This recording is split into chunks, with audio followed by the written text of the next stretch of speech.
Grand Rising. How's everyone doing on the panel and out in the chat is rising? Grand Rising. Doing wonderful. Hope everyone else is as well.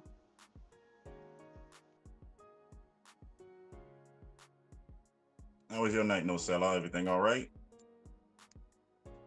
I got me some rest.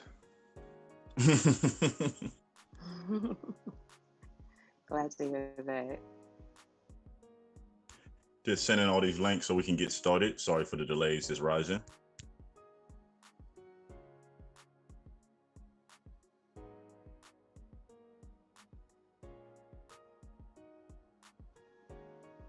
How's the chat doing this rising? You guys are up and at 'em today.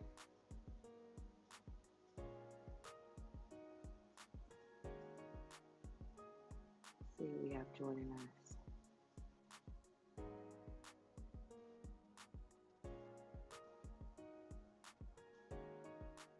Oh, Cliff Tiff. First one in the building. Grand Rising Sis. David Corey. Grand Rising. Joe 47. Glad you caught that cab. Copper Color Queen. Grand Rising Sis. Trap, we see you. Glad you're here. One and only Carrie Bay. Grand Rising. Let me see. No, I'm missing some people. I can feel it. That boy wig, Grand Rising, sir. We got Big Hawk. Rising wouldn't be the same without you. Good to see you, as usual. And El Boria, Grand Rising. See you still down there in NOLA, looking like. You've been missed, but it's definitely good to see you this rising.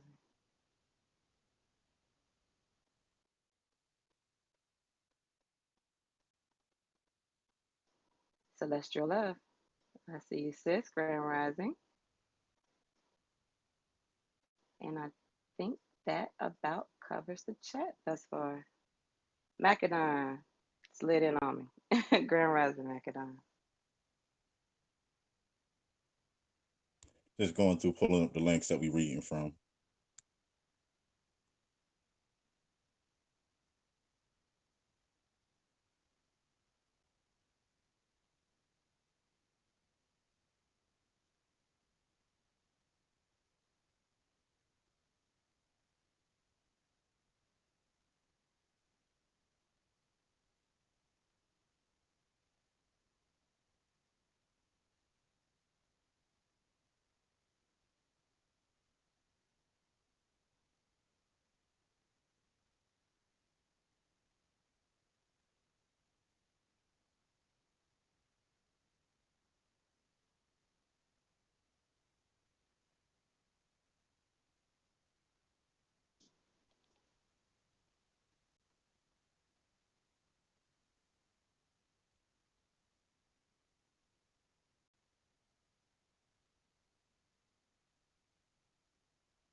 Yeah, for some reason the link's blanking out for me.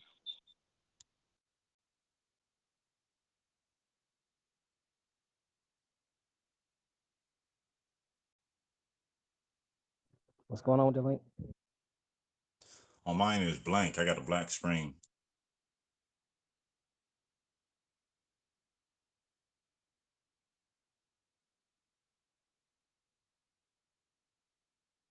No, just the link that we're reading from.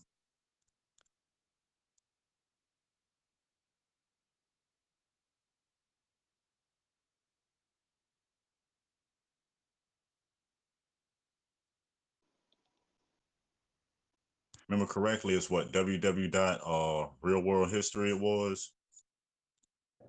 Yeah, I can see about resending it. Hold on. All right.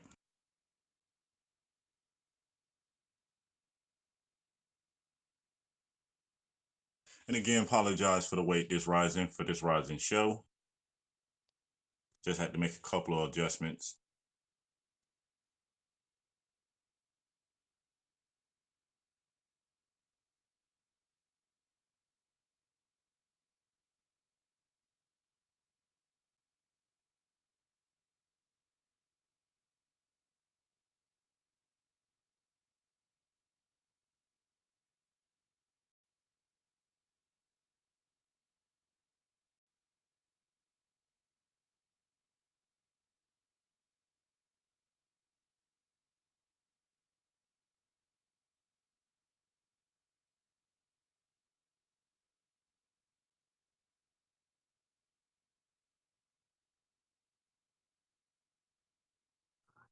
I pasted it in the chat, so you should be able to see it. Chat that we're in right now.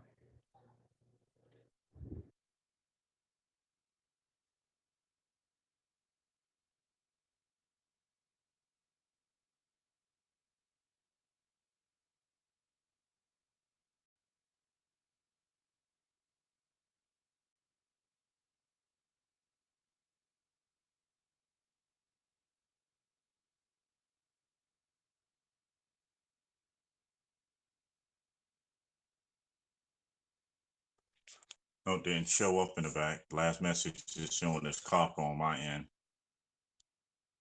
Or they just popped up.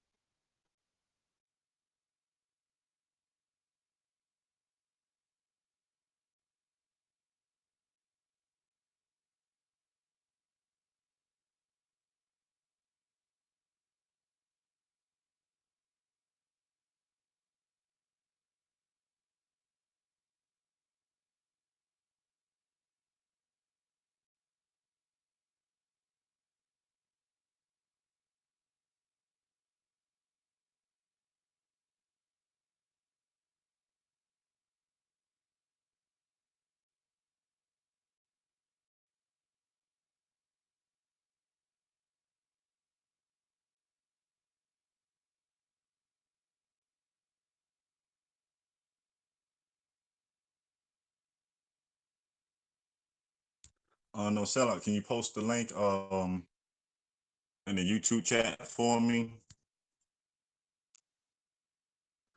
Yep, I sure can. All right, let me know once you get that posted in there.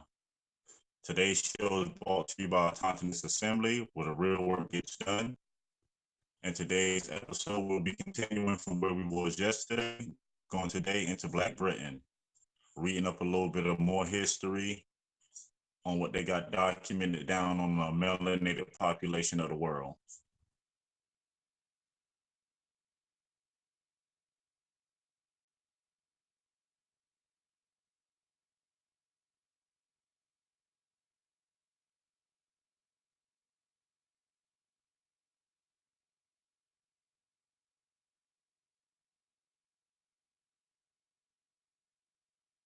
Just let me know when you're ready.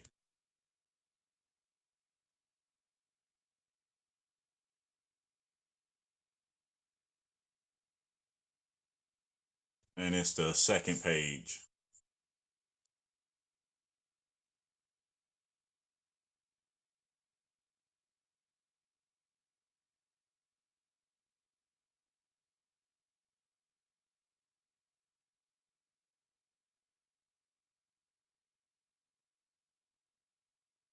I'm getting there. Hold on.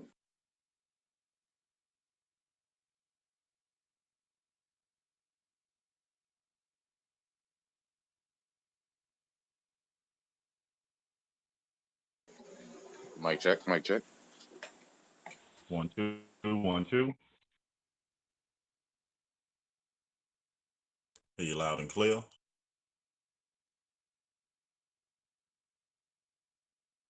right, while you're doing that, I'm gonna go ahead and start from here where it says Black Britain. So I'll get it in there. It'll be the second page.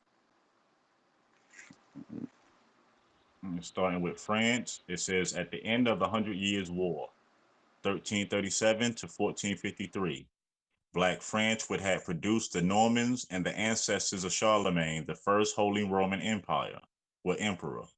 The result, 50% of the population was killed. It drops down to Germany. It states at the end of the 30 Years' War, 1618 to 1648, which involved the emperor of the Black Holy Roman Empire and his allies, the Papal Army, Spain, Poland, Bavaria, against the insurgents Albino forces from France, now under Albino control.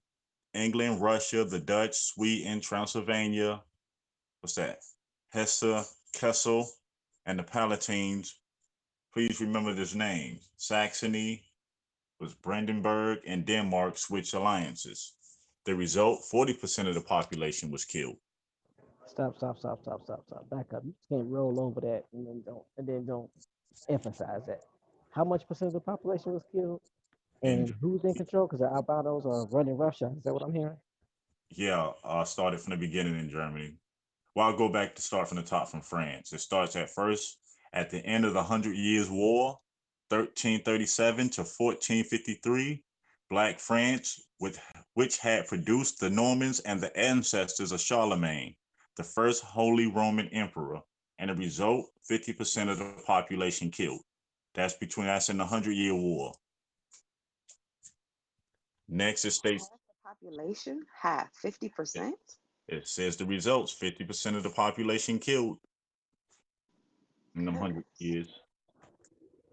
And so is it safe to assume that the other 50%, based off of what we discussed yesterday, the other 50% were sold into slavery? Could be, because if there's only 50% left, then we know half of them got sent out. So yeah. That's crazy. Talk about changing the face of the world. That'd do it quick. 50% gone. Yeah, and a huge number shuffled around as well. Mm-hmm. It drops down to Germany, where it says at the end of the 30 Years' War, 1618 to 1648, which involved the emperor of the Black Holy Roman Empire and his allies, the Papal armies, Spain, Poland, Bavaria, against the insurgent Albino forces from France, now under Albino control. England, Russia, the Dutch, Sweden, Transylvania, Hesse-Kassel, and the Palatine, please remember this name. Saxony, Brandenburg, and Denmark switched alliances. The results, again, are 40% of the population killed from the 30 Years' War alone. So let's look at this. So the time frame you're talking about is 16 what to 16 what? 1618 to 1648. Does that or does not coincide to the time frame where Benjamin Franklin was having his rant about France sending over these Germans? Yeah. Just checking. Javi Swarthy and Tawny. Mm-hmm. But then it also shows why a lot of them were coming, because of the wars that were happening. You losing 50% of the population. I ain't staying around. Because I ain't trying to become another 50%. Bingo. Then it drops down to Britain. It says at the end of the English Civil Wars, 1642 to 1651, which pitted Black Britons against Albino Britons. The result, England suffered a 3.7% loss of population. Scotland a loss of 6%, Ireland a loss of 41% of its population. It states the Glorious Revolution, 1688, which pitted Albino Dutch and British against Black British. And it says the Jacobite Wars, 1688 to 1746, which pitted Albino British against Black British who wanted the return of a Black monarchy, the House of Stuart. The result, unknown number killed. It says note, Scotland had become a center of Black power. While the loss of 6% of its population is terrible, it pales when compared to what happened in Ireland, 41%. That would soon be remedied. But they telling you Ireland lost 41%. So they're going out systematically slaughtering swarthy people. That's what it seems like they're saying, removing them. And this is after the Byzantine Empire has already fallen. And there are more of them coming in because the Mongols are driving them into France. And then you got the Turks coming from the other side, causing havoc as well. Yep. I'm not sure if it's me, but TMH, you are super low.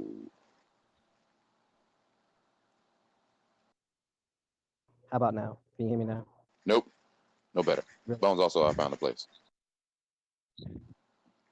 But yeah, yeah. I want to check that out, TMH. I'm not sure if it's me. Did anybody else hear him low? Kind of. Trying to keep it He's out secret. in the field today. That's probably the biggest difference. Yeah, I'm in an area where there's a lot of background noise, so I'm trying to be as cordial as possible, not to shout. So I apologize. I got you. You should just shout to scare somebody real quick. Hey! Maybe they'll all be quiet if you shout. No. Okay. Drops down to Scotland, where it says the Jacobite rising brought repeated British government efforts to curb the Scottish clans, accumulating after the 1746 Battle of Culloden with brutal repression. The Act of Proscription of 1746, incorporating the Dress Act, required all swords to be surrendered to the government and prohibited the wearing of tartans or kilts. The 10 Years Abolition Act of 1660 ended the feudal bond of military service, and the Hereditable Jurisdictions Act removed the virtual sovereign power the chiefs held over their clan. The Disarming Act of 1746 and the Clan Act made ineffectual attempts to subdue the Scottish Highlands, and eventually troops were sent in. Government garrisons were built or extended in the Great Glen at Fort William, Kilwim, later renamed Fort Augustus, and Fort George, Inverness, as well as barracks at Ruthven, Venera, and Invernade, linked to the south by the Wade Roads, constructed for Major General George Wade. These had the effects of limiting organizational travel and choking off news and further isolated the clans. Nevertheless, conditions remained unsettled for the whole decade. It said the lowland clearance in Scotland will force displacements of the population of the Scottish lowlands begun in the mid-1700s. As a result, between 1760 and 1830, many tens of thousands of lowland Scots immigrated with an E, taking advantage of the many new opportunities offered in Canada and the United States. After 1776, to own and farm their own land. Others chose to remain, either by choice, out of inability to secure transatlantic passage, or because of obligations in Scotland. It says the Highland clearances were forced displacements of the population of the Scottish Highlands during the 1700s and the 1800s. They led to mass immigration to the sea coast, the Scottish lowlands, and the Northern American colonies. Any input on Scotland before we go further? Well, I see why they're using immigrant with an E if the territory is considered New France still in their mind. Why else would they consider that area New France, or a place where you can immigrate with an E, not an I? Am I thinking wrong on that? Nope. Yeah, especially if they're just moving from one side of their land to the other side. Right. Exactly. Like, that's a lot of shifting people around, and that can be devastating. Depending, like even being shifted around in your own land can be surprising or shocking. I know just from traveling around the country and just seeing how different certain ecosystems can be, just different regions, climate wise, are different. there's a lot of aspects that just kind of differ. So like you would shake somebody if they're used to living near swampland in Florida, and all of a sudden you got them up in Oregon. So I can only imagine how some of these immigrants with an E were actually feeling. Mm. This is crazy that anybody can come in and shake up a fully functioning people, a way of life so devastating that it affects every single landmass that we know of. What in the world? And it shows when they say up to the 1800s, it shows it falls right in line with the mass exodus of them 14 million, well, 15 million people that came from 1820 to 1870. But that was part of the plan, wasn't it? That's what it sounds like anyway. Yeah. Make it so bad that they have to leave, run them off. Man, force them into a new system. Like we're doing now, being forced into a new system. Mm-hmm. No, Sellout, you was ready for the next part?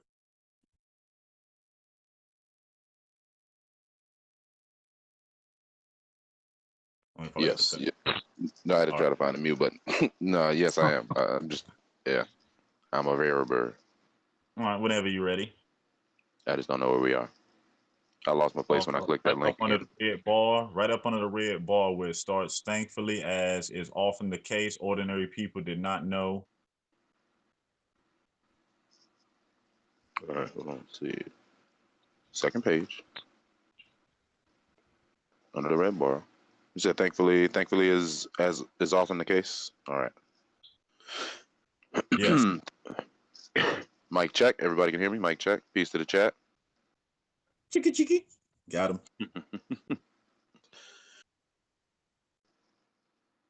Oh man. Hold on 1 second. All right. Sorry for the dead air.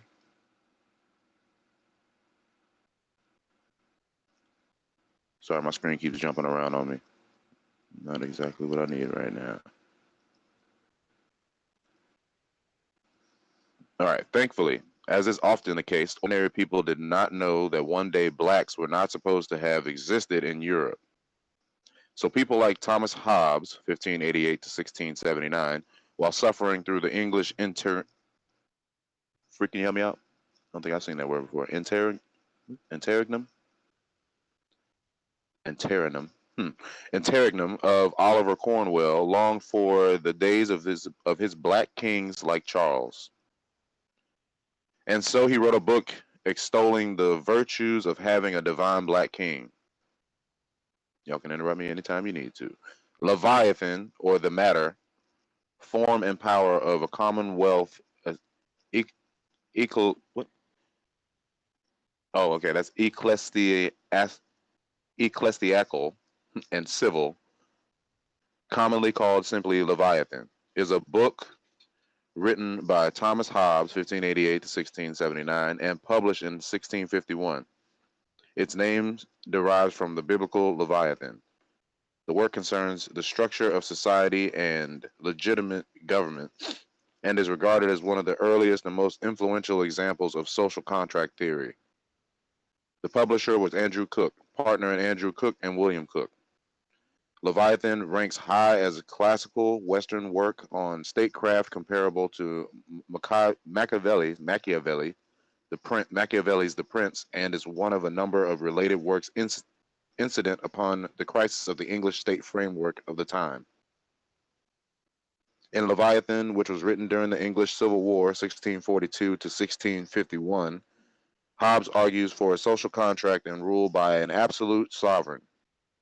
He wrote that chaos or civil war situations identified with state of nature and famous motto bellum omnium contra omnes, the war of all against all, excuse me, could only be averted by strong central government.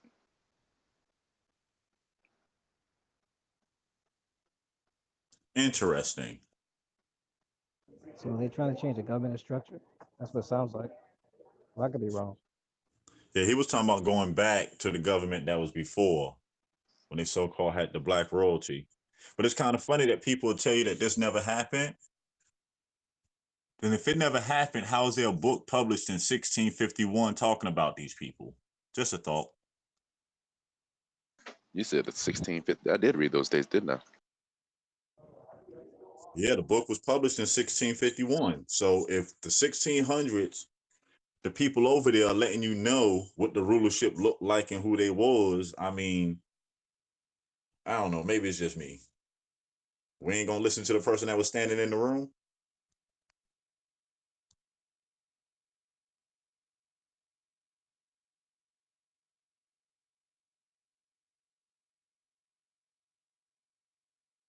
You're doing too much thinking. Oh, you can continue on down to the part where it say continuing on. Indeed. Indeed. Continuing on. As freely admitted by the Albinos, the prisoners of those wars were shipped off to the United States and the Caribbean islands as indentured servants. Stop. Do I need to stop? Should I stop right there? Should I just stop reading? Okay. I'm gonna go see what's in the chat. Pull the handbrakes and emergency brake, same time. Just take the wheels off for crying out loud. They said freely admitted by the Albinos the prisoners of those wars were shipped off to the United States and the Caribbean islands as indentured servants. And does that time frame coincide with Benjamin Franklin's rant? Because if it does, then that proves everything we need to know from that standpoint, because you have two different places talking about the same time period, about the same people from two different perspectives. Sounds like a confirmation to me, but what do I know? That's what it sounded like over here. You can continue, no sellout. Alrighty. What was that? Okay. They just don't admit that they were blacks or that those wars were really race wars, not religious wars. Those are quotes. Over time, all black survivors were shipped off to United States and the Caribbean islands as indentured servants, and Europe was thus cleansed, quote unquote, of all blacks. As a reminder, the British census of 2001 proclaimed 0 native blacks. So let's look at it. That's the part that's Go ahead, Paul. No, go ahead. that makes it fit in to where they telling you that they cleansed them all, moved them over to America and the Caribbeans and other places. Since in 2001, if the British census can tell you that there's 0 native blacks, you trying to tell me out of all of Europe, there was not one native melanated person born? Man, they need to stop. They exercise them demons, yo. And it also coincides. I gotta exercise. It also talks about the fact that during the same time period that we were being told that there were a large number of individuals coming from other places to here. When they say Africa, well, it's the same. It's pretty much the same concept. So just go up a couple of miles and you in Europe, right? So you stay Europe, they stay Africa. Yeah, that's all. Confirmation done.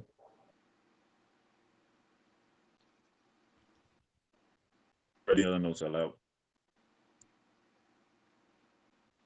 Oops.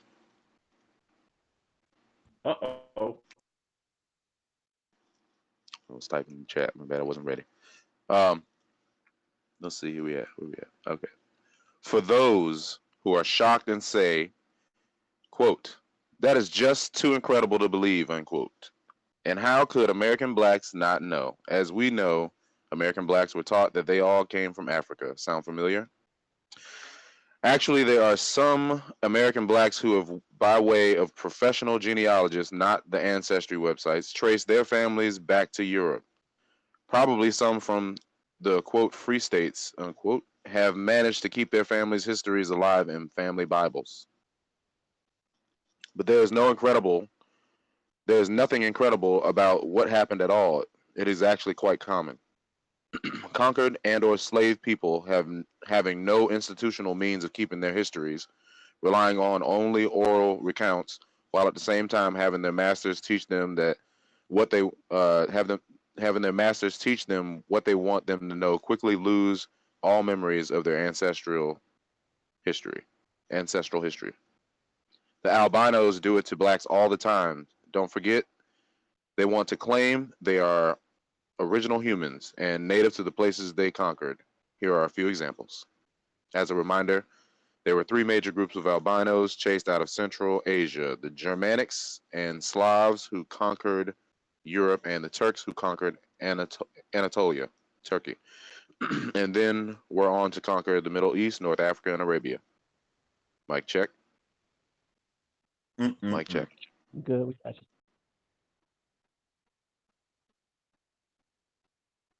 Kind of funny about the Bible story that they tell. Don't we know of them going door to door collecting them Bibles and giving them new ones? Let me hold that. But no, here you go. Didn't you go from white Bibles to black Bibles? Isn't that what basically happened? Mm-hmm. It's like, man, that's not really stolen identity, man. It's just, you just handed over your identity, your folks' identity. And they hand you back a new one. Read this. Take this one right here. You somewhere in there. Think about slaves. Think about that. That's crazy. But it makes sense that if you only have oral accounts, if we all did the drill back in school to where you put everybody in the classroom in a circle, you start a story and it goes around a circle, and when it comes back, it's completely different. Can you imagine what happens to oral accounts over a couple of 100 years? Yeah, man. Especially when you had it and now you don't got it written down somewhere. You got to start. Man, come on now. I forgot what I did yesterday. Come on. Yeah, I've never seen the telephone game turn out accurate ever. Nah.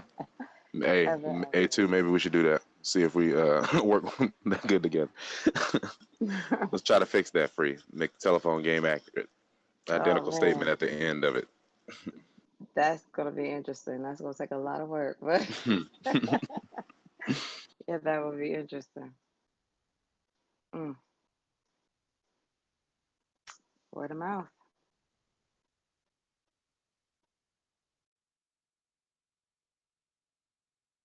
Mm-mm-mm. You dropping down to the next part? Yes, I am. If I can get to it. Let's see. We're going to, am I reading that note in the middle? Just get to the next. Arabia. Am I going to Arabia? Since are we not posting the pictures? Yeah, you can. Or where it Okay. says in 1055. So Yep. it's very informative. Yep. All right. Mic check. In 1055, the Arabs lost control of their empire, but still maintained some hegemony in their native land, Arabia. 1811, Turkic Ottoman Sultan Muhammad II had his lieutenant Muhammad Ali, then ruler of Egypt, send an expedition of Albanian Turks to Arabia. By 1813, they had completed the conquest of Arabia. But waste no sympathy on the Arabs. They got what they deserved. They are the cause of much of our troubles and directly responsible for blacks losing rulership. I like that double O in there. This person is clearly from overseas. They foolishly destroyed the Persian Empire and assisted in destroying the Black Byzantine, which were the bulwarks against albino encroachment. Worse still, in their greed for conquest, they stupidly imported hundreds of thousands of Turkic slave soldiers, Mamluks, who then, of course, turned on them and eventually conquered them. Mm-mm-mm. You just can't trust these. Oh, wow, okay. I see. I hear you. Then thieves. Yep. Well, you can keep reading. Up until now, we were much better off, the poor blacks in Turkey and the Middle East. At least we know the past. But from here on in, we are in the same situation as them. The albinos control the information and they tell us what they want us to know. But we do have that advantage of knowing the past, and that combined with what we know of the present will yield reasoned and logical conscious conclusions. Sorry. What we know, Britain going into the 1700s. Britain was settled from the first by blacks. There were many black rulers of Britain. Scotland seems to have been the main power base for blacks in Britain. The great civil wars in Britain involved the Black House of Stuart slash Stuart in Scotland. As a reminder from our darker forefathers, the Doomsday Book tells us of Huscarls in Buckinghamshire and of the people who bore such names as Swarting, Sewart, Swin, Sewart, and Seward. That looks like swar, a lot of swar among its landholders, and it is difficult to avoid the conclusion that such names refer to people of dark complexions. Oh, I ain't tripping. Among these Lamans of Lincoln, a very Danish town, there were also apparently some so-called Danes of a dark complexion, for Doomsday Book mentions Swartin, Gribbled, Swardine, son of Hardinet, and Swartine, Sortsbrand, son of Ulf. The last great civil disorder in Britain was the clearing of Scottish lowlands and highlands. We are purposefully ignoring all albino accounts of those events and just dealing with the fact of the events. Also note the regents of King James: James Stuart, Earl of Moray; Matthew Stuart, Earl of Lennox; John Erskine, Earl of Mar; James Douglas, Earl of Morton. From the previous listing, we know that these were all black men. Britain, 2001. Coming out of those times, we find that the black population of Britain has vanished. Stepping back for a moment, we must take into account that the original Turks were just as white as all other Central Asian albinos, but in their domain, there still remains some blacks, and all the majority of Turkic populations are mulattoes, clearly indicating that the original black inhabitants were to a large degree, quote unquote, assimilated. Mic check. Mm-hmm. 1, 2. Yeah, touching on the part that you was just reading, rest in peace, when you said Stuart Scott, made me think of Stuart Scott from ESPN. Mic check, yep, exactly. Exactly. I'm like, wow, what Free say all the time? What's in the name? I was about to say, look, I was looking for her. What's in there? She just popped in.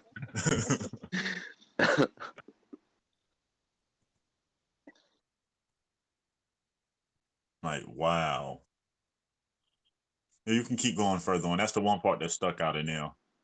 Okay, all right. It's the name. Yeah. So compare that to Britain and Germany. The British and Germans are the quote unquote palest people on the planet Earth. The albinos may call it what they want, but in anybody's book, when a whole population is made to disappear, it's called genocide and ethnic cleansing. But even in a genocide, there are survivors. What happened to them and where did they go? As the albinos freely admit, they were shipped off to the Americas. But the albinos also tell us that all the blacks in the Americas were African slaves brought there by the albinos. Knowing that the albinos are degenerate liars, it's easy to guess that there's another story. So let's look at all those Africans the albinos say were brought to the United States as slaves. Yeah, you can click to the next page. Okay. All right. Like I said, the information gives you something to think about, especially when the dates and times and the movement of people, it's lining up. Yeah. A lot catching up with Hmm. One of the best slogans that I really enjoy, that really suits, is, if they can't tell you who you are, how can they tell you who you're not? And when you see this time frame in history, that covers that so like perfectly. intentionally, you can tell they didn't want to be able to tell you who you are or for you to be able to decipher yourself, but they were going to make sure that they knew. A lot of this is intentional. It's an intentional confiscation of a birthright, of a position, of a lifestyle. Mm. That's why it's imperative to see what's going on so we know how to fix it. Agreed. Because I mean, you can see the play that's at hand. You take all these different melanated groups and you throw them into one pool together to where everybody looks similar to each other. So now the only way you know the difference is you have to dig through your own family history and records to find out who you are. But then again, they make this so-called life so hard and so difficult and so time consuming that they try not to leave you at any time to even find out who you are. Mm-hmm. It's always back on their hamster wheel. Back on off the hamster wheel, you're gonna lose. You ain't gonna be able to pay your bills. You ain't gonna eat. But all by design. Right. You gotta go get that bag. It's all about the bag. I mean, really? All about the bag? That bag ain't going with me when I die. I thought they told us that though. Come on, man. My question is, what's in the bag? Forget the bag. What's Yeah, in what's in the bag exactly? Ludacris asked that It's all question. about the bag.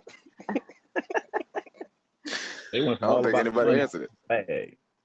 I ain't never heard them say All the about bag was for the 7 generations either. It's never about the, you don't hear no 7 generation. You don't even hear them talk about what type of bag you generations. got for 7 generations? That's not a bag no more. That's a dump truck. Oh man, that bag. I hope that's a fad that went away. I don't really hear people saying that too much. So I hope it went away I think too, because come on now. yeah. Which one? A brown bag, plastic bag, recycle I go bag? paper, or bring my own bag. You know, you can bring your own bag. That's not counterfeiting. No, well, yeah. That's what I was talking. Yeah. Never mind. To ask them. What should I be? What should I say? Where should I start?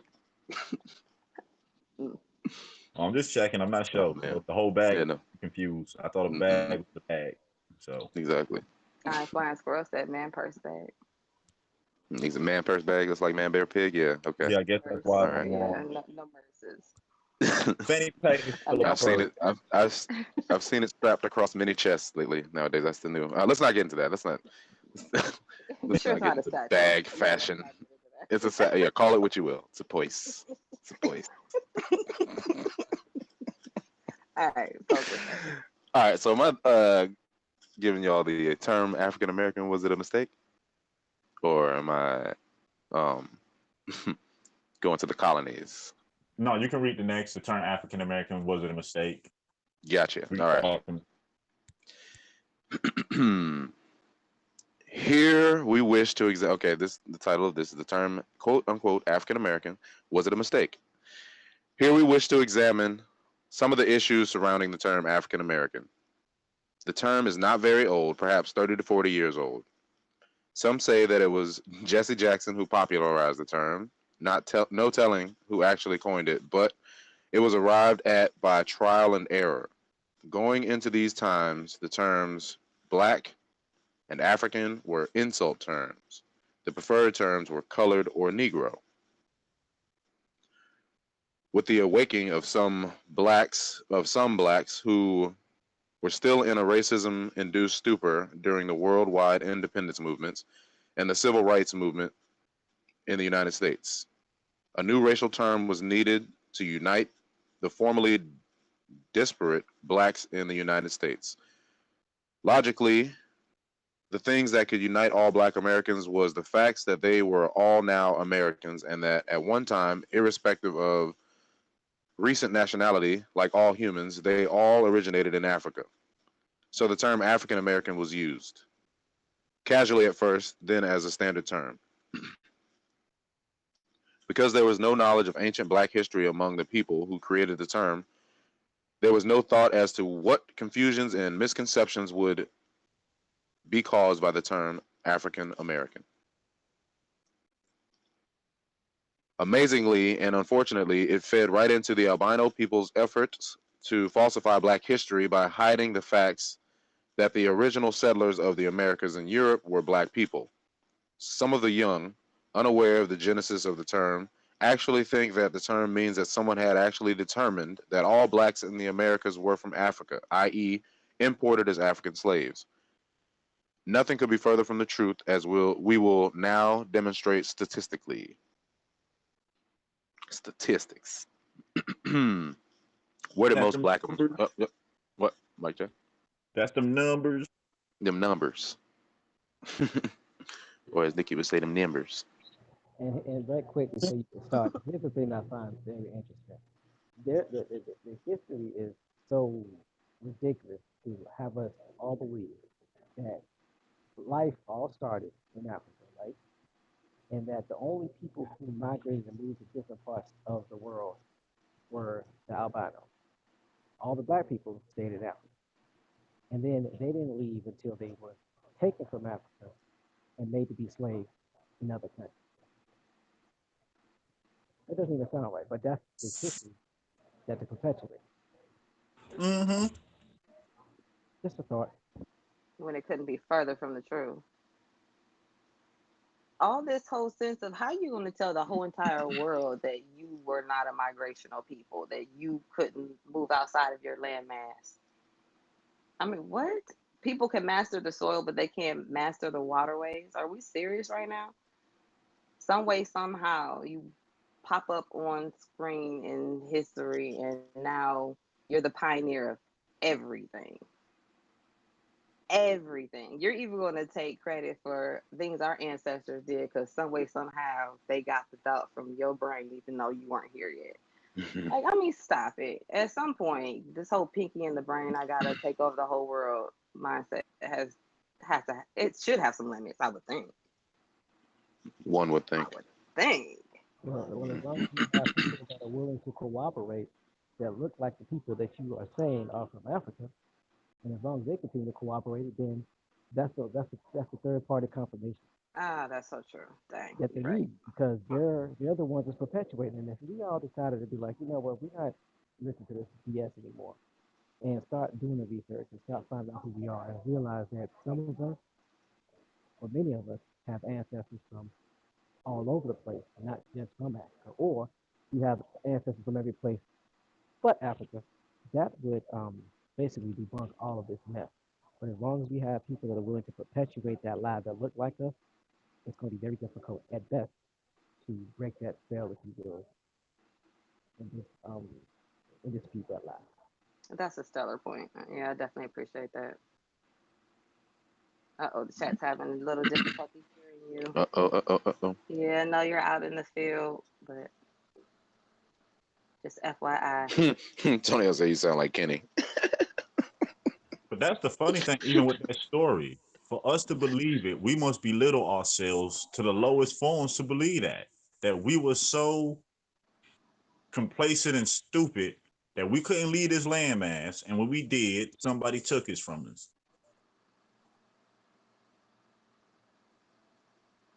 So we the only people on this planet that don't have common sense and don't have intelligence. Let them tell it. Not only that, but the landmass that we're actually supposed to be from, we don't even run. We letting somebody else run. The Bears owns the diamond mine.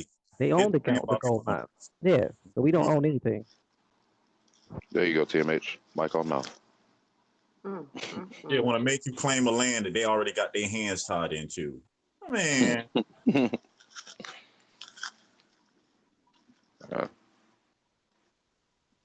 Oh, you can continue. No problem. All right, we about to get into these statistics. So, where did most Black Americans come from? This is the title of this next paragraph section. Summary. All serious scientists agree that the total number of African slaves imported into the United States was approximately 500,000.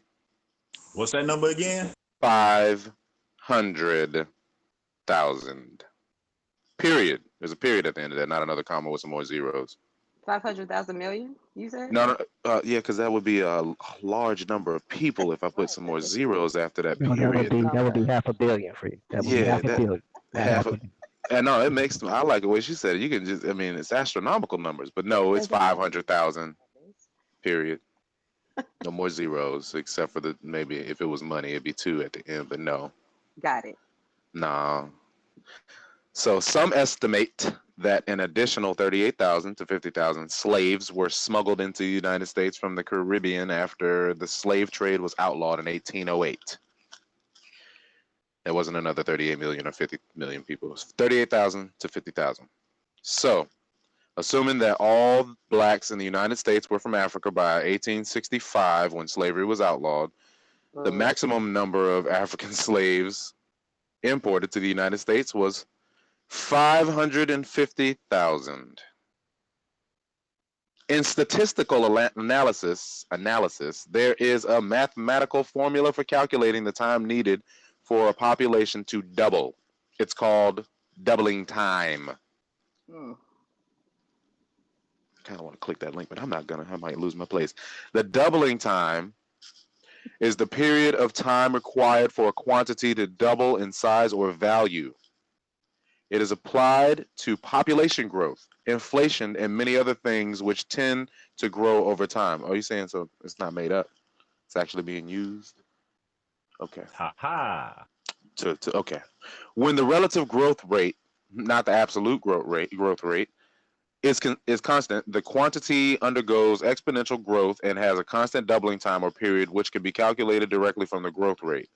This time can be calculated by dividing the natural logarithm of 2 by the exponent of growth, or approximated by dividing 70 by the percentage growth rate, more roughly by roundly dividing 72. See the rule 72 for the details and derivation of this formula. The doubling time is a characteristic unit, a natural unit of scale, a natural unit of scale for the exponential growth equation, and its converse for exponential decay is the half-life. For example, given Canada's net population growth of 0.9% in the year 2006, dividing 70 by 0.9 gives an approximate doubling time of 78 years. If the growth rate remains constant, Canada's population would double from its 2006 figure of 33 million to 66 million by 2084. I like them numbers. Them numbers.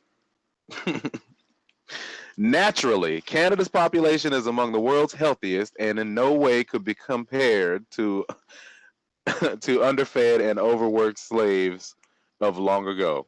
But the Canadian numbers will be used to make the strongest point.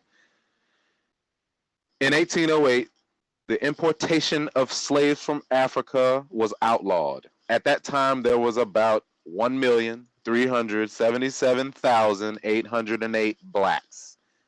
1810 numbers, actual numbers was a little less, in the United States. Using the Canadian doubling time of 78 years, by 1886, the best the black population of the United States could have been was 2,755,616.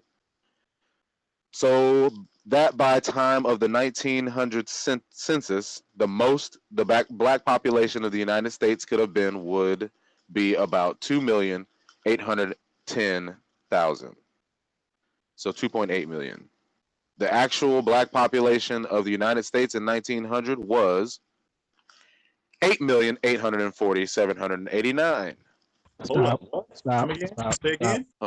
What, them numbers that I just, okay. The actual black population, okay, let me read that last sentence again. So that by the time of the 1900 census, the black population of the United States could have been would be about 2,810,000. The actual black population of the United States in 1900 was 8,840,789. Of course, using the actual slave number of 550,000 produces even greater disparity in population numbers. Question: where did the other 6,030,789 black Americans not from Africa come from? Here already? I don't know. Were they breakdancing and stuff? I don't know. I guess so. Just having a party. This is like trying to make history work using Smokey Mama's math. Make it enough. This. Wait a minute. I'm sorry. This is. Hold up. David Coy, hold up. Hold on, did you say Smokey's mama's man? Yes. That's what it was. Look, we got Wow. to look. I'm going back on there. I'm going back on there. I'm sorry, but it's necessary. That's the only thing equivalent to what I'm hearing right now. That makes sense. I'm sorry. Make it enough, because Make it. That's all I'm saying. It ain't adding up, but I don't think you're supposed to be looking at it for that purpose. You're not supposed to be adding it up. I can't even do my laugh and say yes, he did, because this is making me angry. Oh man. Mm-mm. For real. Right. Okay. I don't even know where I was at. Oh yeah, the question's answered below. So let's see. Am I going to the colonies? I'm going to colonies, right?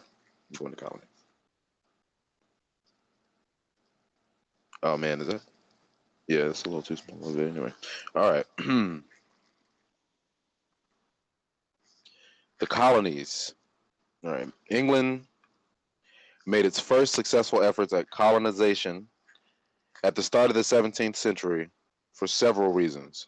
During this era, English proto-nationalism and national assertiveness blossomed under the threat of Spanish invasion, assisted by a degree of Protestant militarism and the energy of Queen Elizabeth. At this time, however, there was no official attempt by the English government to create a colonial empire. Rather, the motivation behind the founding of colonies was piecemeal and variable. Practical considerations such as commercial enterprise, overpopulation, and the desire for freedom of religion played their parts. In June of 1606, King James I granted a charter to a group of London entrepreneurs, the Virginia Company, to establish a satellite English settlement in the Chesapeake region of North America. What up, Chesapeake?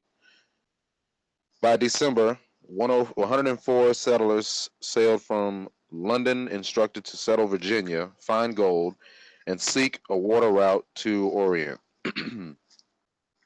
Some traditional scholars of early Jamestown history believe that those pioneers could not have been more ill-suited for the task, because Captain John Smith identified about half of the group as, quote-unquote, gentlemen. Stop for a second right quick. You said entrepreneurs. Entrepreneurs to They're VA. here to set up corporations. And if people want to find out if the London, Virginia company is still in existence, all you have to do is go to the State Corporate Commission in Virginia and look it up. And it's still in existence and it's still active. Anybody can look it up. Just a thought. It is still a running company. I want to read this part again. Rather, the motivation behind founding of colonies was piecemeal and variable. Practical considerations such as commercial enterprise, overpopulation, and the desire for freedom of religion played their parts. So, yeah. Commercial enterprise. Ain't that business? Sound like business to me. Gentlemen. And what we know about these gentlemen and these nobles with these ranks, they don't do manual labor. So I was about to say, they slaying savages and stuff too? Okay. I think they want to break no nails. It's like savages. They don't do manual labor. Remember, definition of nobility, that would be beneath them. Yeah. So who? Okay. Yeah. Gentlemen. All right. On May 14th, 1607, the Virginia Company explorers landed on Jamestown Island to establish the Virginia English colony on the banks of the James River, 60 miles from the mouth of the Chesapeake Bay. While disease, famine, and continuing attacks of neighboring Algonquins took a tremendous toll on the population, there were times when the Powhatan Indian trade revived the colony with food in exchange for glass beads, copper, and iron implements.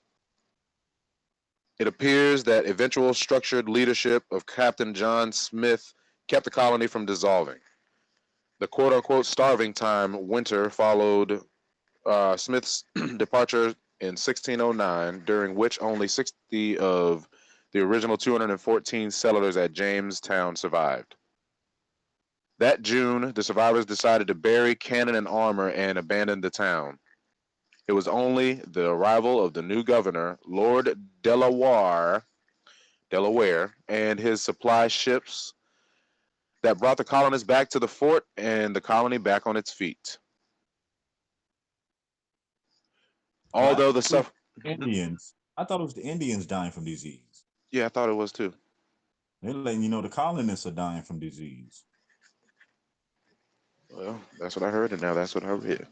So let's back up for a second. Look at it from a standpoint. Anybody that's an entrepreneur, or if you've ever been on a job, right, and your job moves you to a new location, you don't know anything about that place. There's normally someone there to welcome you. There's normally someone to usher you and walk you around and take care of everything for you. These entrepreneurs went to a place they had never been before, experiencing food that they've never experienced before, diseases that they've never experienced before. They were expected to survive. Now, please let me know what business owner would take that and still be down with that. Only knowing that there's a one-way trip. That's a ship that you don't even maneuver yourself. I'm just saying. And you're a gentleman at that. You have wealth. You finna risk your life on this? Man.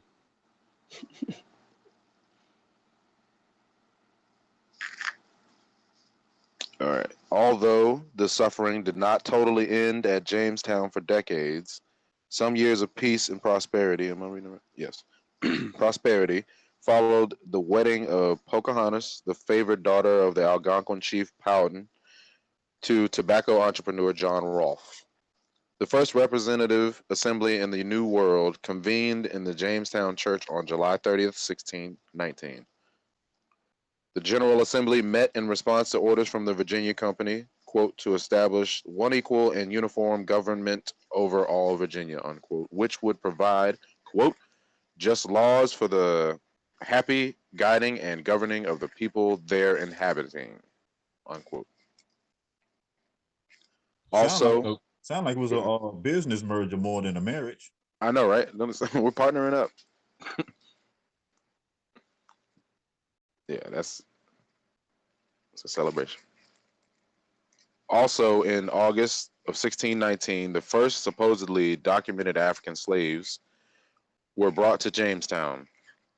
There are many different stories about this supposed event. From PBS, quote, it is late summer. Out of a violent storm appears a Dutch ship. The ship's cargo hold is empty except for 20 or so Africans whom the captain and his crew have recently robbed from a Spanish ship. The captain exchanges the Africans for food, then sets sail, unquote. What up, PBS? What is that about? When digesting the albino presented history, we must all use critical analysis. Question: what would colonists who could barely feed themselves want with 20 slaves in August when all that is left to do is the harvest? Slaves that they would have to feed over the winter with little work done in return. If they put them in the fields, how would they keep them from running away? Crops take months to grow. If they could hardly feed themselves, how would they feed 20 more mouths in the meantime? Pure albino nonsense. Better yet, recently uncovered census shows that blacks were present in Virginia before 1619. DH Consortium, which of course means that blacks were part of the original expedition. Anyone? No, they just make a very good point when you look at it from that perspective. Why would you and how could you give this captain food when you didn't have food yourself? Lies, I say, lies. You starving, but you magically came up with a surplus to give these people for 20 slaves. And like they said, somehow whisked up enough food to feed y'all through the fall and winter and to keep these people in check with what? Magic beans and water?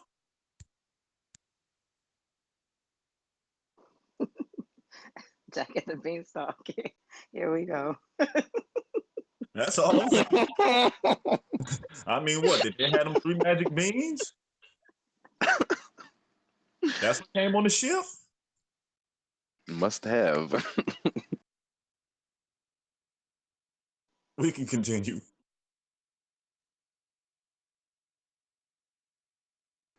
All right, let me see. New Netherland. Oh, wait a minute. Let's see.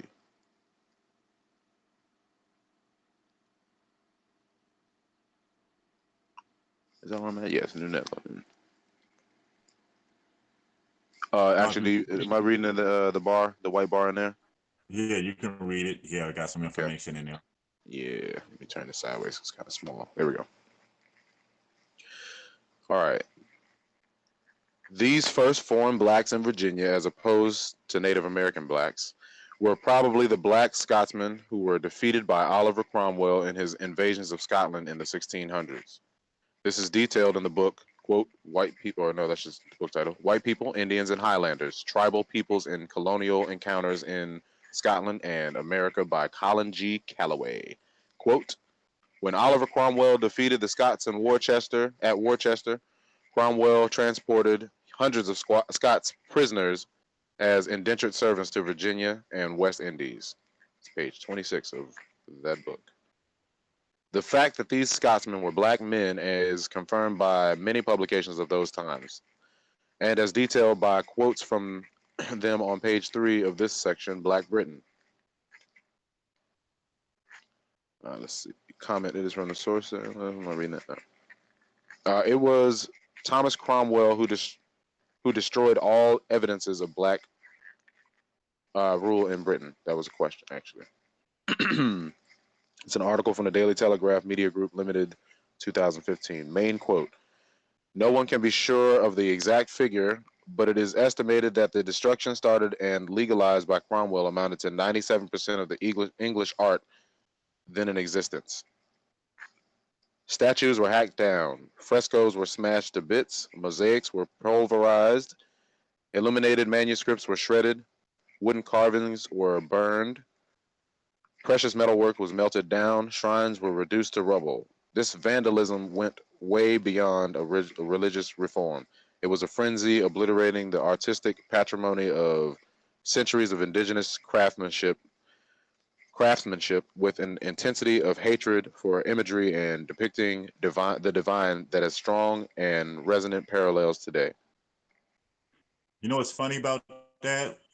When you study history, wasn't it around the time of the Renaissance when they were burning books, destroying artwork?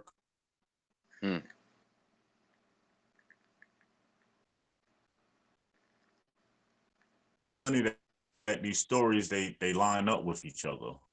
Yeah. That they tell you that you're responsible for destroying up to 97% of the English artworks, and we do all the destroying artworks, burning books, seizing particular possessions from people.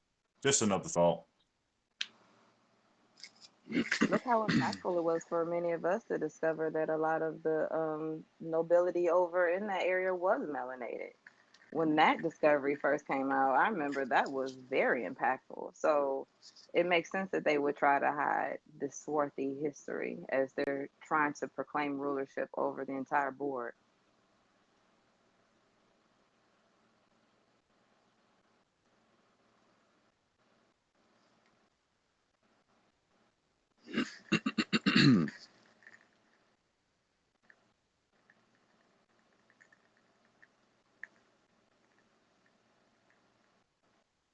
Mic check. 1 2 1 2. All right. Me too. All right, I'm on New Netherland. Where am I at? No, colonies, I read all that. Yep. New Netherland. Chartered in 1614, was a colonial province of the Republic of the Seven United Netherlands in what became New York State and parts of Connecticut, New Jersey, Pennsylvania, and Delaware. The peak population was less than 10,000. The Dutch established a patroon system with feudal-like rights given to a few powerful landholders. They also established religious tolerance and free trade. The colony's capital, New Amsterdam, founded in 1625 and located at the southern tip of the island of Manhattan, would grow to become a major world city. The city was captured by the English in 1664. They took complete control of the colony in 1674 and renamed it New York. However, the Dutch land holdings remained, and the Hudson River Valley maintained a traditional Dutch character until the 1820s. Wow, okay. So New York is New Amsterdam of old. French. Remember, we know the French. We know France was here first. This is just more stuff showing you that when the British came in the French colonies, they didn't Hmm. their own colonies. They just lived in French colonies. Let me Yeah. hold Just that. letting you know right here. There's more supporting evidence. That's both ours. Let's keep it down to your house. Right. Plymouth Colony. Plymouth Colony was an English colonial venture in North America from 1620 to 1691. The first settlement of the Plymouth Colony was at New Plymouth, a location previously surveyed and named by Captain John Smith. The settlement, which served as the capital of the colony, is today the modern town of Plymouth, Massachusetts. Massachusetts Bay Colony. The Puritans, a much larger group than the Pilgrims, established the Massachusetts Bay Colony in 1629 with 400 settlers. They sought to reform the Church of England by creating a new, pure church in the New World. Pure. By 1640, 20,000 had arrived. Many died soon after arrival, but the others found a healthy climate and an ample food supply.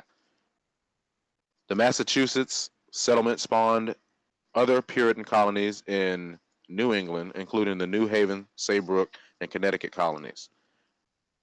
During the 17th century, the New Haven and Saybrook colonies were absorbed by Connecticut. What's interesting on that when they mentioned the Puritans, and we know they go back to the Protestants. We know they tie into the Huguenots. So there's more information that's showing who came and when they came and where they set up at. Timelines. Indeed. Very important. All right, New Hampshire. New Hampshire. The province of New Hampshire is a name first given in 1629 to the territory between Merrimack and Piscataqua rivers on the eastern coast of North America. It was formally organized as an English royal colony on October 7, 1691, during the period of English colonization. The charter was enacted May 14, 1692 by William and Mary, the joint monarchs of England and Scotland, at the same time that the province of Massachusetts Bay was created. Got a William and Mary here in VA. Now you know why. I ain't know who they was, but I know who they is now. What up, Williamsburg? Let's see here. All right. The colony of Rhode Island and Providence Plantations. Providence Plantation was an American colony of English settlers founded in 1636 by Roger Williams, a theologian, independent preacher, and linguist on land given by the Narragansett sachem Canonicus. Williams, fleeing from religious persecution in the Massachusetts Bay Colony, agreed with his fellow settlers on an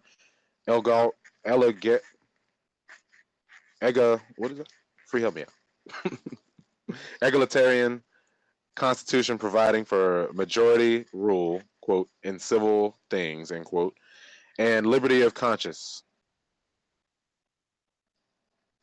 He named the colony Providence Plantation, believing that God had brought him and his followers there. Quote unquote, plantation was used in the 17th century as a synonym for settlement or colony. Hold up. Plantation is a what? Okay, let me read it one more time. It says, plantation was used in the 17th century as a synonym for settlement or colony. But I thought they said plantation meant there were slaves. It's slaves they in the basement. They over there, chained up in the woods. Come on now, slaves. Gun line boss. Or a colony? Gun line boss. So now when they saying plantations, we have to start looking at these as settlements and colonies, basically what they saying, huh? It sounds like it. That's what it sounds like to me. What a word picture that gives you.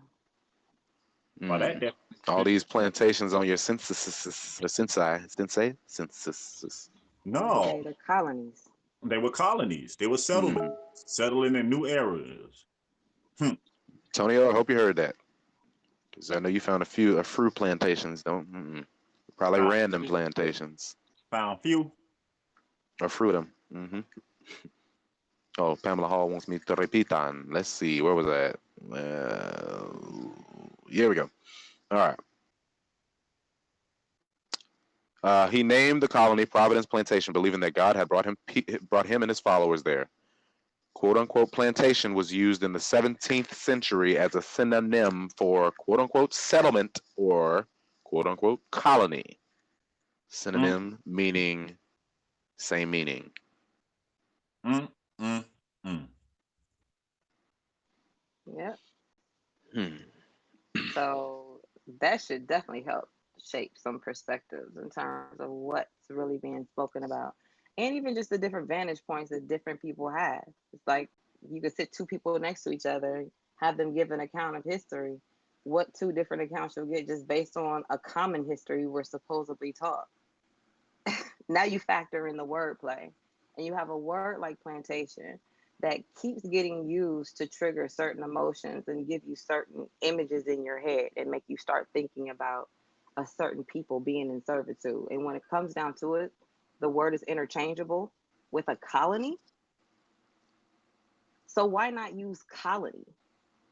See, that's the same problem a lot of people have with a lot of like religious texts, because anytime you have somebody coming in who can use different words to translate something, but you pick and choose, you cherry pick specific words to give it a meaning that you want to give it, that can definitely be problematic. I can see how that would be a problem. But at the end of the day, you can see what the agenda is. It's clear, it's plain, it's in our face. So again, when you know better, you do better. So we have to start thinking differently. And when some of those words are used to try to trigger a response, go ahead and put the right word in place. Oh, you mean a colony? Your people grew up in a colony? Mm-hmm. I mean, just set it straight, just like that. Oh Break the man, that would spell. The crush truth breaks the souls. spell. That is a crushed soul right there that I can see it. Oh, you mean a colony? Like all this time you was thinking plantation. Okay, all right. Oh, Again, y'all because it goes down to who told you. Who told you? Who Sit told down you that somewhere, you want to please. live plantation, man, slave houses and slaves out right? on the field, on the farm. Thank you. They in the back. Think about it. Every time you hear plantation, what comes to your mind? What This else could come to white your house, mind?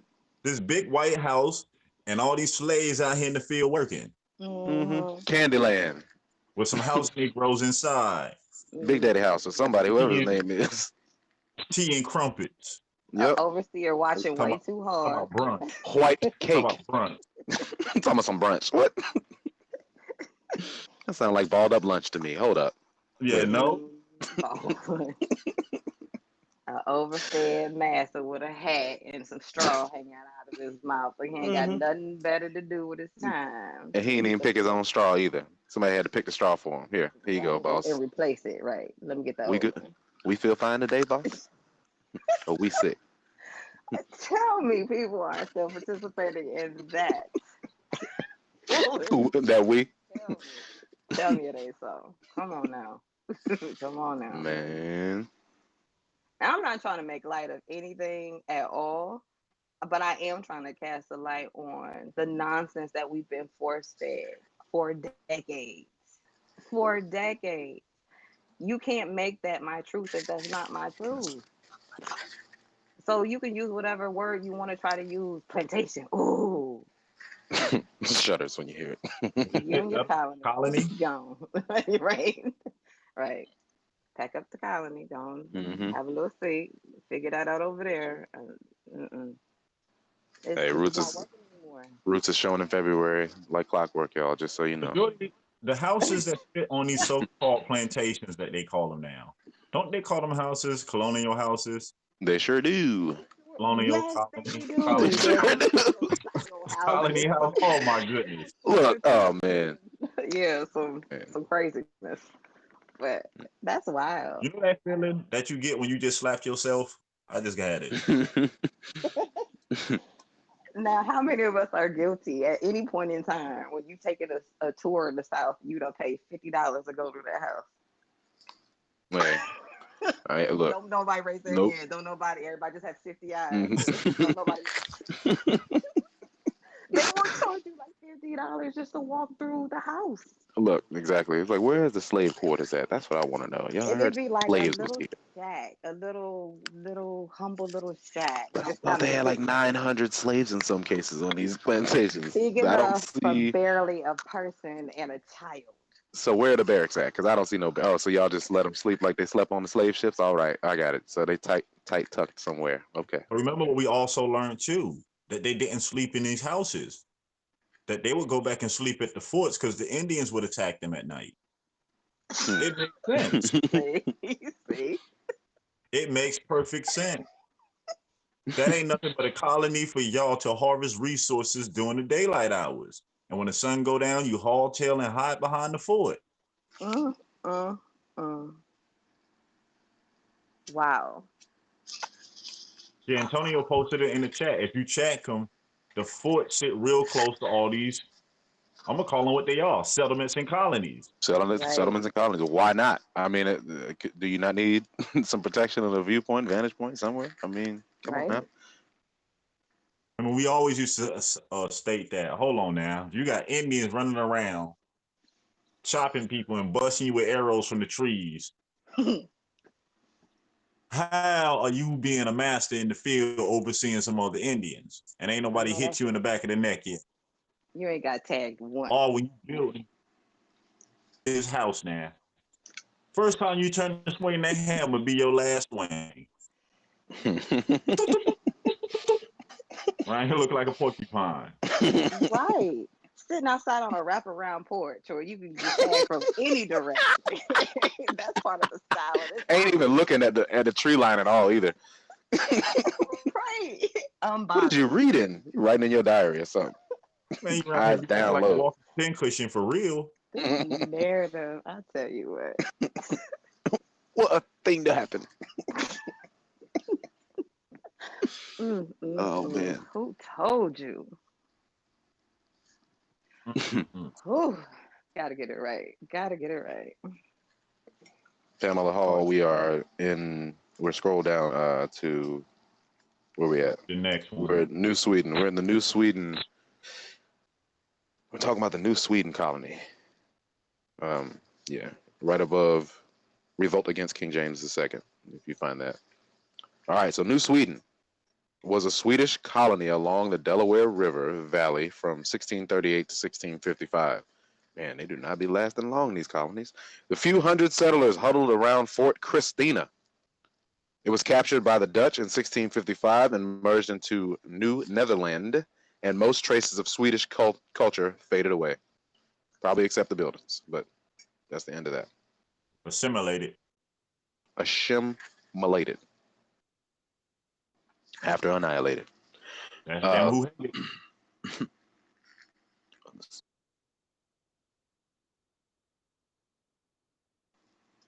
All right. We are on the revolt against King James II. Under King James II of England, the New England colonies, as well as New York and the Jerseys, were briefly united as the Dominion of New England, 1686 to 89. The administration, eventually led by Governor Sir Edmund Andros, seized seized colonial charters, revoked land titles, and ruled without local assemblies, causing anger among the population. The 1689 Boston Revolt, inspired by England's glorious revolution against James II, caused Andros, Boston Anglicans, and senior Dominion officials to be arrested by the Massachusetts militia. Andros was jailed for several months, then returned to England. The Dominion of New England was dissolved and governments resumed under their earlier charters. However, the Massachusetts charter had been revoked in 1684, and a new one was issued in 1691 that combined Massachusetts and Plymouth into the province of Massachusetts Bay. Although King William sought at least to unite the New England colonies military, for example, by appointing the Earl of Bellamont to 3 simultaneous governorships and military command over Connecticut and Rhode Island, these attempts at unified control failed. Louisiana. French Louisiana, first settled at Mobile in 1702, started its growth when 7,000 French immigrants, with an I, arrived in New Orleans in 1718. The areas around New Orleans and west of the Mississippi were given to Spain in 1760. Louisiana was taken back by France in 1800 and sold to the United States in 1803 in the Louisiana Purchase. But now, did you see that part there? The French had it, then took it back. And that's where you got the mixing of them different languages and cultures. And just as quick Indian give. All right, the 13 colonies. The 13 colonies were English, Dutch, Swedish, and later British colonies established on the Atlantic coast of North America between 1607 and 1733. The colonies were Delaware, Pennsylvania, New Jersey, Georgia, Connecticut, Massachusetts Bay, Maryland, South Carolina, New Hampshire, Virginia, New York, North Carolina, and Rhode Island, and Providence plantations. Bones, I almost read that like Busta Rhymes. Each colony developed its own system of self-government. The white Americans were mostly independent farmers who owned their own land and voted for their local and provincial government. Initially, English colonists relied on indentured white servants rather than on black slaves. Over half of all white immigrants that's an I, immigrants, to English colonies during the 1600s consisted of convicts or indentured servants. After 1700, most immigrants to colonial America arrived as indentured servants, young unmarried men and women seeking a new life in a much richer environment. In addition, the British shipped 50,000 convicts to its American colonies. How many? 50,000 convicts to its American colonies. Now add that on top of what the 20,000 prostitutes, criminals that the French sent to New Orleans. Some marry up. Yeah, they had to get married to come over. So that's it, and we can be free and do what we want. Okay. Virginians experimented with a variety of labor sources, including Indian slaves, penal slaves, and white indentured servants. Convinced that England was overpopulated with vagabonds and paupers, the colonists imported surplus Englishmen to raise tobacco and to produce dyestuffs, potash furs, and other goods that England had imported from other countries. Typically, young men or women in their late teens or 20s would sign a contract of indenture. In exchange for transportation to the New World, a servant would work for several years, usually 4 to 7, without wages. That sounds like slavery. The status of indentured servants in early Virginia and Maryland was not wholly dissimilar from slavery. Oh, okay. Servants could be bought, sold, or leased. Maybe I should just keep reading. They could also be physically beaten for disobedience or running away. Unlike slaves, however, they were freed after their term of service expired. Their children did not inherit their status, and they received a small cash payment of quote-unquote freedom dues. Well, you got your freedom dues? I got my freedom dues. Whoop, whoop. The English writer Daniel Defoe, 1661 to 1731, set part of his novel Moll Flanders, 1683, in early Virginia. Defoe described the people who settled in Virginia in distinctly unflattering terms. There were convicts who had been found guilty of felonies punishable by death, and there were those brought over by the masters of ships to be sold as servants, such as we call them, my dear, but they are most properly called slaves. Unquote. George Alsop an indentured servant in Maryland, echoed these sentiments in 1666. Servants, quote, by hundreds of thousands, unquote, spent their lives, quote, here in Virginia and elsewhere in planting that vile tobacco, which all vanishes into smoke and is for the most part miserably abused, unquote. And he went on, this, quote unquote, insatiable avarice must be fed and sustained by the bloody sweat of these poor slaves. Man, the 13 colonies. That's what that was that we just read. Yeah, and everyone who has the link, it'd be nice for you to check it out because if under the part no sell I just read, they actually have newspaper articles of runaway indentured white servants that people had rewards for you to return them. How come those don't get circulated around when you talk about black slaves? Good question. I don't know. I mean, that probably would have you thinking a little further of who was a slave and what the slaves look like. Because you hear slave, like we already talked about. Slaves are brown-skinned folks, y'all, according to what we've been hearing. But yeah, we can think about that a little deeper now. I mean, those are actual newspaper clippings, not quotes from newspapers, like actual images. Come on now. All right, the real reason for black slavery. As is typical with albino history, the honest and logical is often replaced by some concocted story.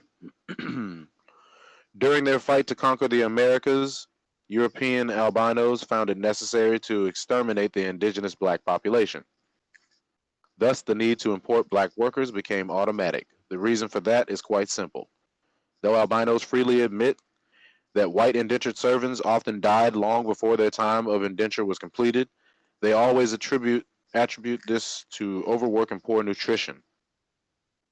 But that was not so in the southern states. There the problem was much more basic: the sun. The average albino European simply could not safely work the fields in the southern United States, and still cannot.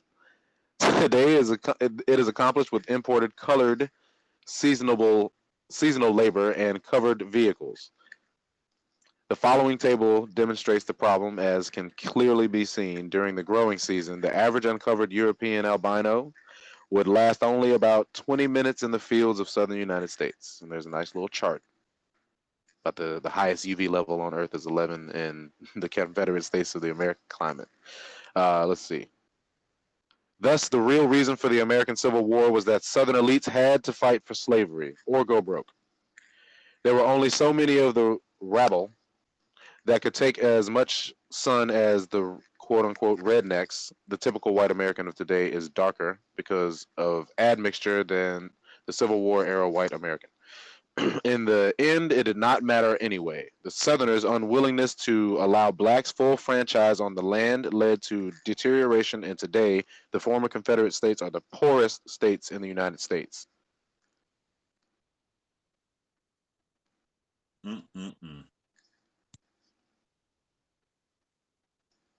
Let's see, from the wiki article. The soldiers had their own reasons for fighting. First and foremost, they sought to protect hearth and home from Yankee threats. White supremacy and masculinity depended on slavery, which Lincoln's Republicans threatened. Plain folk concepts of masculinity explain why so many men enlisted. They wanted to be worthy of the privileges of men, including the affections of female patriots. That was from the wiki article. Yeah, you'll run up. Ain't no jobs going on. Nothing else going on for you. They tell you the rite of passage to be a man, join the military and fight. What you gonna do? Even look at the movies that they show you. The women always going after the officer man, the enlisted man. Putting that, imprinting that subconscious thought in your mind. Okay, I need to enlist and fight for the military. That'll make me somebody. Exactly. How many bars you got on your chest? How many bars you got on your shoulder? How many bars you got on your shoulders, though? Man, oh man. Crazy. So, let's see. Where was I at? I'm sorry. Man, did I lose my place? It'll be dropping down to tent farming and sharecropping. Okay. Let's see from the wiki. Okay, here we go. The way. Okay. All right. Tenant farming and sharecropping wiki article. When the Civil War ended, European albinos still couldn't safely work the fields. So the big question concerned the state of the freed slaves of the South. Recovery of the Southern economy depended on getting blacks back into the fields. During the period of Reconstruction, some Republicans in Congress tried to convert the freedom into small freeholding farmers. That's a strikeout. I don't know if I should read that. Albino propaganda. What emerged out of necessity was Southern farm tenancy, a system of near slavery without legal sanctions. Southern farm tenancy. I don't think I've ever heard that before. Farm tenancy. All right. Instead of working in gangs as they had in antebellum plantations, the freedmen became tenants. The planter or landowner assigned each family a small tract of land to farm and provided food, shelter, clothing, and necessary seeds and farm equipment. When the crop was harvested, the planter or landowner took the cotton to market, and after deducting for the quote-unquote furnish, the cost of the items the tenant had been furnished during the year, gave half of the proceeds to the tenant. This arrangement became known as sharecropping. However, for some European albinos, there was no choice but to work the fields. These people were known as rednecks. The term characterized farmers having a red neck caused by sunburn from hours of working in the fields. A citation from 1893 provides a definition as, quote, poor inhabitants of the rural districts, men who work in the field as a matter of course, generally have their skin stained red and burnt by the sun, and especially is this true of the back of their necks, unquote. This is the It says that? 1893 definition. 1893 citation, man. Mm-hmm. Wow. Provides a Poor definition. inhabitants. Yeah, one more time. Yeah, I'm going to read it again. Let me just read that whole paragraph. However, for some European albinos, there was no choice but to work the fields. These people were known as quote-unquote rednecks. The term characterized farmers having a red neck caused by sunburn from hours working in the fields. A citation from 1893 provides a definition as, quote, poorer inhabitants of the rural districts, men who work in the field, as a matter of course, generally have their skin stained red and burnt by the sun. And especially is this true of the back of their necks, unquote. Wow. I did not know that that's where that terminology stemmed from, actually. Oh, you was doing the dozens and we made it up. I mean, I'm just saying that I didn't know prior to now. So. I didn't know either. I didn't. I'm just, maybe somebody knew, but I didn't either. I mean, I've heard of the paper bag test before, but never the back of the neck. The back of the neck test. Yeah. Well, you been out there in them fields? Okay, I know who your people is. That's different. What do you say, Bones? Oh no, just being funny.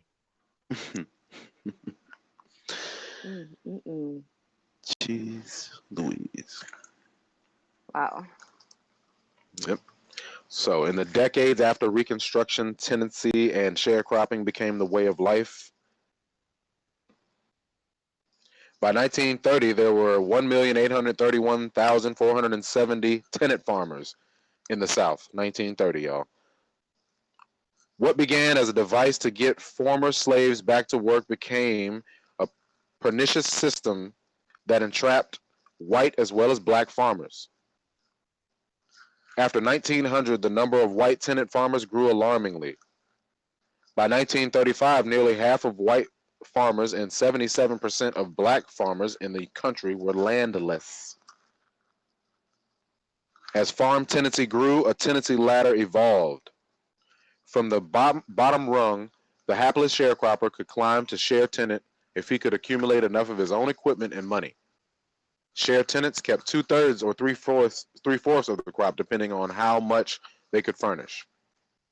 If a share tenant progressed to a point of needing nothing but the land, he could become a cash tenant by paying a fixed rental. cash tenants kept all of the proceeds from the crop. Hold up. Hey, is that up. anywhere? Is that anywhere on the census? When you look on the census and you see family members that was renting farms, Yeah. is this the category they fall up under? No. Oh man. That's That crazy. they didn't owe anything. So in return, they paid rent because it was basically, You couldn't get the land. You can get everything else though. yeah. Wow.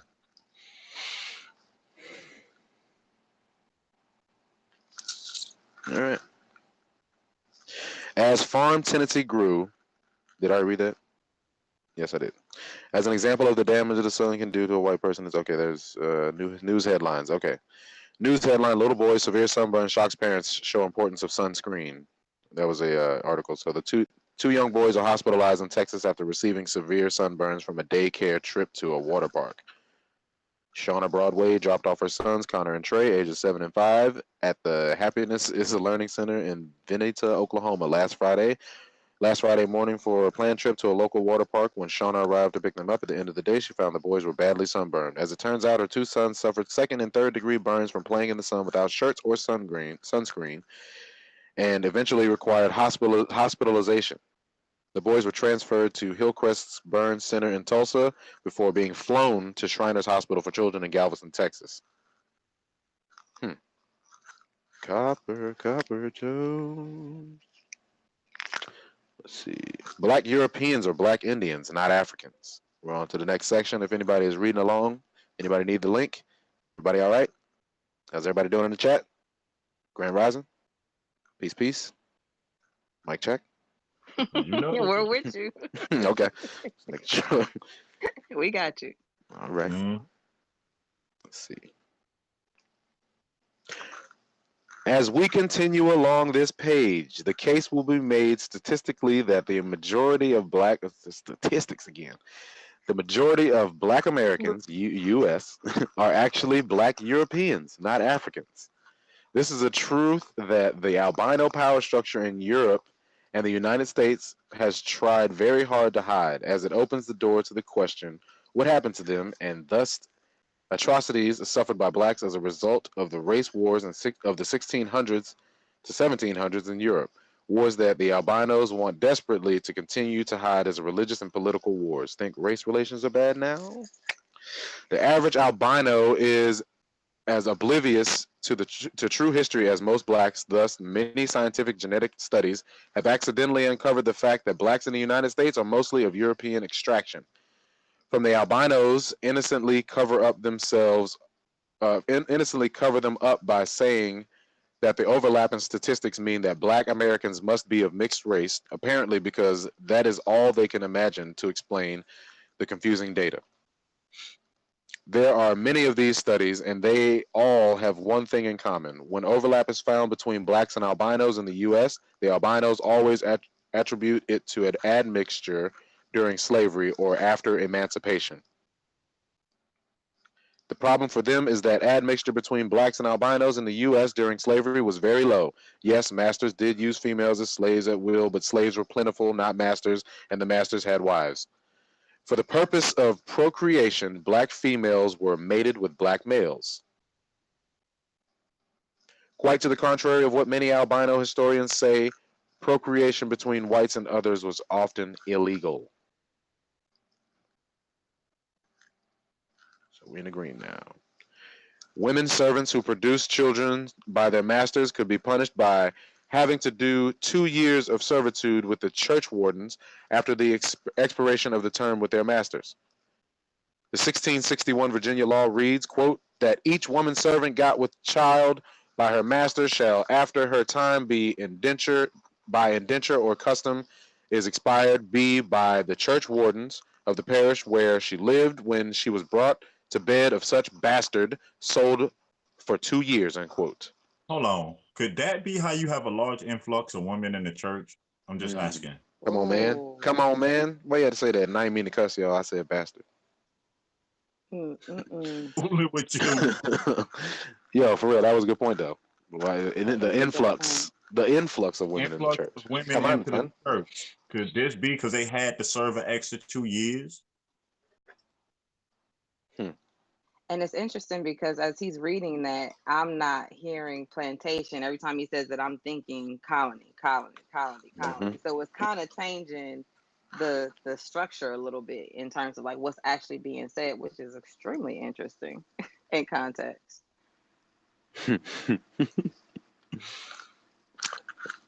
Oh, Oak Cliff Tiff. Come on, Oak Cliff. Let's I've been good see. all day. All day I've been good. She brought it up again, y'all. Look, I'm gonna skip over that comment. Can we redefine the term albino again? Need a review. This is from Antonio. But basically, in this article, they In refer this to article, as yeah. binos. They refer to as binos as what we would call white or Caucasians. Yeah. Yeah, this not my this is not the terms and words of Autonomous Assembly. We're reading from, hold on, let me post a link in the chat right now. Yeah, realworldhistory.com.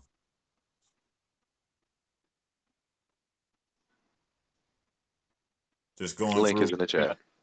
You're going through picking out the information that lines up with the timeline, the ones that we can validate and have sources for.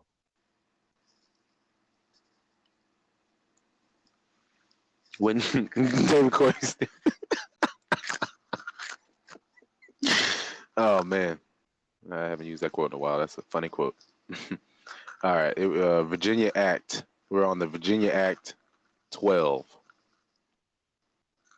Whereas some doubts have arisen whether children got by any Englishman upon a Negro woman should be slave or free, be it therefore enacted and declared by this present Grand Assembly that all children born in this country shall be held bond or free only according to the condition of the mother, and that if any Christian shall commit fornication with a Negro man or woman, he or she so offending shall pay double the fines imposed by the former Act 38. No, that's yeah, by the former Act 38 is the where that quote is from, the reference. See, that ties in on what we was reading before on you are who your mother is. Because it says shall be held bond or free only according to the condition of the mother. Mm-hmm. Mind you, this is what am I reading? I'm reading the laws. These are laws. Yeah. This is Virginia the Virginia Act 12. So that was I guess line 38 or section 38 from that. Yeah, that's Act 38. Yeah. Act 38. Yeah. So let's see. Most slave colonies or states enacted similar laws. There are a number of court cases concerning slave women who either killed their masters, who forced them to have sexual relations, or killed the children rather than to have the children enslaved. Miscegenation laws forbidding marriage between races were prevalent in the South and the West. This is evinced by a court decision from 1630, the first court decision in which a Negro woman and a white man figured prominently. Reed Davis, 1630, concerned sexual relations between them, the decision stating, quote, Hugh Davis to be soundly whipped for abusing himself to the dishonor of God and shame of Christianity by defiling his body and lying with a Negro, which fault he is to acknowledge next Sabbath day, unquote. What? They didn't whoop that man's back because God. Can I read that again? Yeah. Okay, so this is okay. So miscegenation laws forbidding marriage between races were prevalent in the South and the West. This is evinced by a court decision from 1630, the first court decision in which a Negro woman and a white man figured prominently. Reed Davis, 1630, concerned sexual relations between them, the decision stating, quote, Hugh Davis to be soundly whipped for abusing himself to the dishonor of God and shame of Christianity by defiling his body and lying with a Negro, which fault he is to acknowledge next Sabbath, unquote. So you got this one. Wait a minute. Wait. Let me. So, okay. So he's living with this, what are they calling her, a negress? So they I call call her him. niggers. I said that. I'm sorry. Oh, I I heard got a something. little too Okay. into it. So The okay, nigger so okay, I'll go with you. niggers. So he's living with this negress, and somebody comes and knocks on the door. He Hmm. opens the door, then they unroll this scroll and says, "You, sir, are to be whipped." You saying they unrolling the scroll? You must. Wait, I'm just y'all know how my mind works. I need somebody Yep. to help me see how this actually plays Like out if Jim. this is You real. supposed to be helping me see this. Like Jim. We know what you've been doing. I'm You trying got. to Grand help. Rising Doodoo. Grand Rising. You gonna have to. Glad you can join Hey You us. got. James, you're right on time. You are Yeah, we right need on Jim. You help gonna with have time. to this fill one. out this paperwork. Because we know what you've been doing. I mean, there's like 3 mixed kids running around the front yard. Y'all won't even hide them. I, I know we're neighbors, and I don't want to do this, but What is going Next on? Saturday, you've been got served. You've been served. you. We got you. And then where does this whipping take place? Hold on, y'all know I still got questions. Where does the whipping take place? And then I'm hearing fines and stuff. Where's the money for the You, fines going toward? You can't just take fines and they're not and do you allocated do it at someplace. and when you admit this on the next Sabbath, do you do this at church? Like, Right. is it you And got to how go you to church getting and be whipped like, on the yo? Sabbath? That's supposed to be a day of rest. But So we all how, knew exactly. how the person whipping Oh yeah, is do it. in error? The person Oh, hold on. whipping James was is saying Hold on, in something. error? What you were saying, Mike, James? Mike check. Mike check. I said, look up Reverend Jimmy Swagger. Lord forgive me, for I have sinned.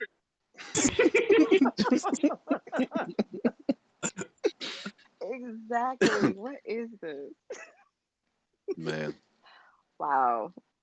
Mm. That's probably why you slept on Okay. the Sabbath after that whipping. exactly. And I had to embarrass myself in Come front on of now. Back everybody. in the day. I had to admit that Back in the day, you know that's some of the best sleep you ever got in your life. after a beating. Well, you ain't lying. After, Hmm. after. But think about it. That's the best Paddling sleep in ever. school. I mean, let's get real for a second. You know, paddling Got in that fire. school started in churches, right? Mhm. Remember, they used to paddle children in school, Hmm. Correct. churches. Could that be the leftover Wow. of that?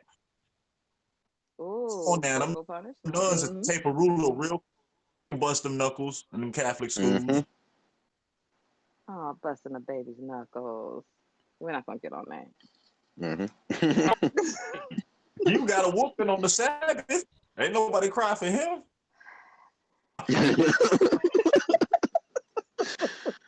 Oh man. This sounds so crazy.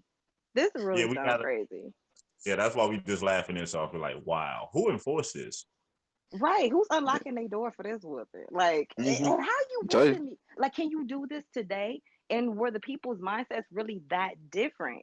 I So think they again, knew what it's they probably signed up for. digest. I wonder if they knew what they signed up for. You going to church this Sunday? No, I'm gonna skip it. Exactly. To embarrass from the Sabbath last week. I'm going swimming on Tuesday. No, I got beat on the Sabbath. Like, really? Oh man. I'm sorry. Oh, James. they missing on the No, Sabbath. you're ready for the children. Yeah, I'm fighting Dallas traffic as usual. I'm trying to figure out with all this going on and the church being the moral authority. Then when was all this? I'll keep it rated deep for the kiddos. When was all this graping going on? Remember, Hmm. all people were all graping, and that's how you got these mulatto children. So Mm-hmm. Hmm. all that going on when it was a great abomination before the Lord to be Hmm. laid down with a Negro woman. How you For God. It's a 2-syllable, 3-syllable word now. One more time. You gotta say it Man. one more time. God. Look, for real, this is terrible. They even made it a law. These Oh people knew man. what they were getting into. So I'm just saying, it's a Yeah. law. They knew it. They could read, apparently, allegedly. If not, they knew about it. But the neighbors knocking on the door, serving them the papers about the Sabbath that's coming up. People wonder why they ain't never see Dang. your children So, grown people now because you had to hide them for 18 years. What? It's like, wait, where you come from? People under the stairs for real. For real, for real. Oh man, that's scary. Now, let me see your tongue. Okay, you got your tongue though. I don't understand. Oh no. Oh yeah, that's bad. For real. Mm-mm. I guess moving on. Yeah, I'm about to say I don't even know where I'm at anymore. Okay, so we are on miscegenation. Okay, Virginia passed its first miscegenation law in 1691, and for prevention of that abominable mixture and spurious, meaning fake, issue with which hereafter may increase in this dominion, as well by Negroes, mulattoes, and Indians intermarrying with English or other white women, as by their unlawful accompanying with one another, be it enacted by the authorities aforesaid, and it is hereby enacted that for the time to come, whatsoever English or other white man or woman being free shall intermarry with a Negro, mulatto, or Indian man or woman, bond or free, shall within 3 months after such marriage be banished and removed from this dominion forever. Forever. Anyone? We really I gonna seen a stand like lot of, that? yeah, just a little bit. I seen a lot of Negroes, mulattoes, and Indians intermarrying. Which creates what? But a Mm. separate group of people. What year was that again? Oh, timeline 1691. Oh, so that was around the time 1692 started your Salem witch trials, and you know those were the Oh, white women that were ah, being man, I was about tried. to bring that up. Yeah, I'll feel the mic. I'll feel the mic. Go ahead. No, yep, no, I was actually about to make a quote about that, the Salem witch trials, but I'm glad because I didn't know it was 1692. So 1691. Thank you, Virginia, for passing that first miscegenation law. Man, all right. Another section of the law closed the loophole created by the 1662 birthright law, which mandated that children born of a free white mother and Negro father were technically free. This amendment stated that a free white woman who had a bastard child by a Negro or mulatto man had to pay 15 pounds sterling within 1 month of the birth. If she could not pay, she would become an indentured servant for 5 years. Whether or not the fine was paid, however, the child would be bound in service for 30 years. What? Do what? Hold on now. Come again. None of this seems fair. This don't seem fair. You got a month to pay or 5 years you do. And then your child get 30. Another section of the law closed the loophole created by the 1662 birthright law, which mandated that children born of a free white mother and Negro father were technically free. This amendment stated that a free white woman who had a bastard child by a Negro or mulatto man had to pay 15 pounds sterling within 1 month of the birth. If she could not pay, she would become an indentured servant for 5 years. Whether or not the fine was paid, however, the child will be bound in service for 30 years. I'm running away. Hold on, now y'all gonna get to where it gets real good, real good. Now, for those that are biblical scholars, how many years was the one they called Jesus? What was he doing? And then he started his ministry at what age? 30. Mm-hmm. You're gonna start tying it in, and you're gonna see how they were taking our stories and blending it in with them and messing around with these timelines. I yield the mic. Go ahead. What else I noticed too is you notice this law only pertains to Negro men and white women. And it was stated that it closed the loophole. So what loophole did it close? The loophole that you are who your mother is. Because technically, if your mother was white, it doesn't matter who the father is, the child will get the rights of the mother. We already knew on the other side they didn't care. They didn't really look at it that way because they were seizing land that way. European man have a child with an indigenous woman, leads him into the land.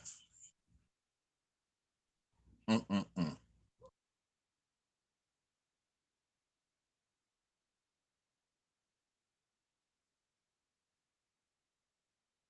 Anybody home? Oh, we're here.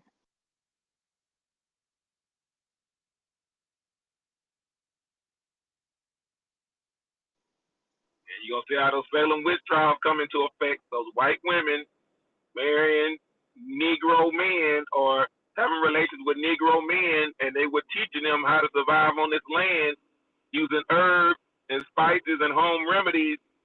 And they got hanged, set on fire, and drowned for it. And now they're giving you chicken soup for the soul and all the rest of that stuff and all these home remedies in the books that they're using now. Alternative medicine that they call it today. I got something we can turn. Wow. They had to get all the natural ways out the way so they could enter this pharmaceutical company, multi-billion-dollar industry. Take your natural, healthier ways away, make you sick, and then pump you full of stuff that'll make you keep coming back for more. Don't worry about being healthy. Come take this pill. Get these side effects. It'll be okay. Who sent you? And who sent you with this? What is this? If she drowns, she's a regular lady. But if she comes up, y'all, she's a witch. All right, we 10 for 10 on drowning. So so far. Alternate death sentence. That's terrible. It's like I'm innocent. I gotta drown. Yo, get out of here. I want to know, what is the compensation for families for the people who just they want a witch? I want to know the compensation, all of that. I want to know what happened after the drownings and the fires. Like, well, okay, I didn't see a spirit or nothing fly out of them. Seriously, the same thing that would happen if they admit, okay, you're not black, probably. Hold on, the hands in the pocket, whistle, walk away. Okay. Pretty much. Kick this rock over here real quick. Let me keep going. They ain't handing nothing over. That's for sure. So you got to go back through that same door. You get a Hallmark card and a coupon to Applebee's. That's about it. And the coupon's expired. I know, right? They're already doing 2 for $20 all the time. What's the coupon for? No good with the coupon. Dang. You can't even double up on this? No, you can't double up. No. It's only good on leap year. I lost your auntie, and the coupon still ain't good. Man. Wow. That's wild. Oh, man.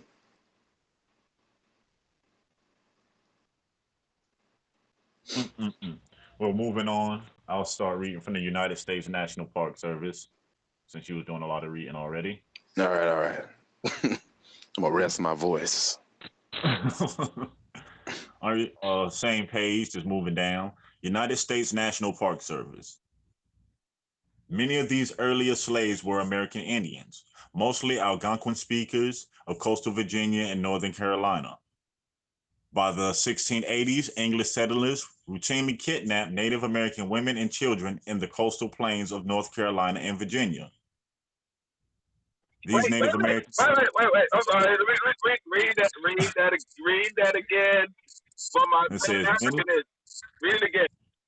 By the 1680s, English settlers routinely kidnapped Native American women and children in the coastal plains of North Carolina and Virginia. This Native American slave trade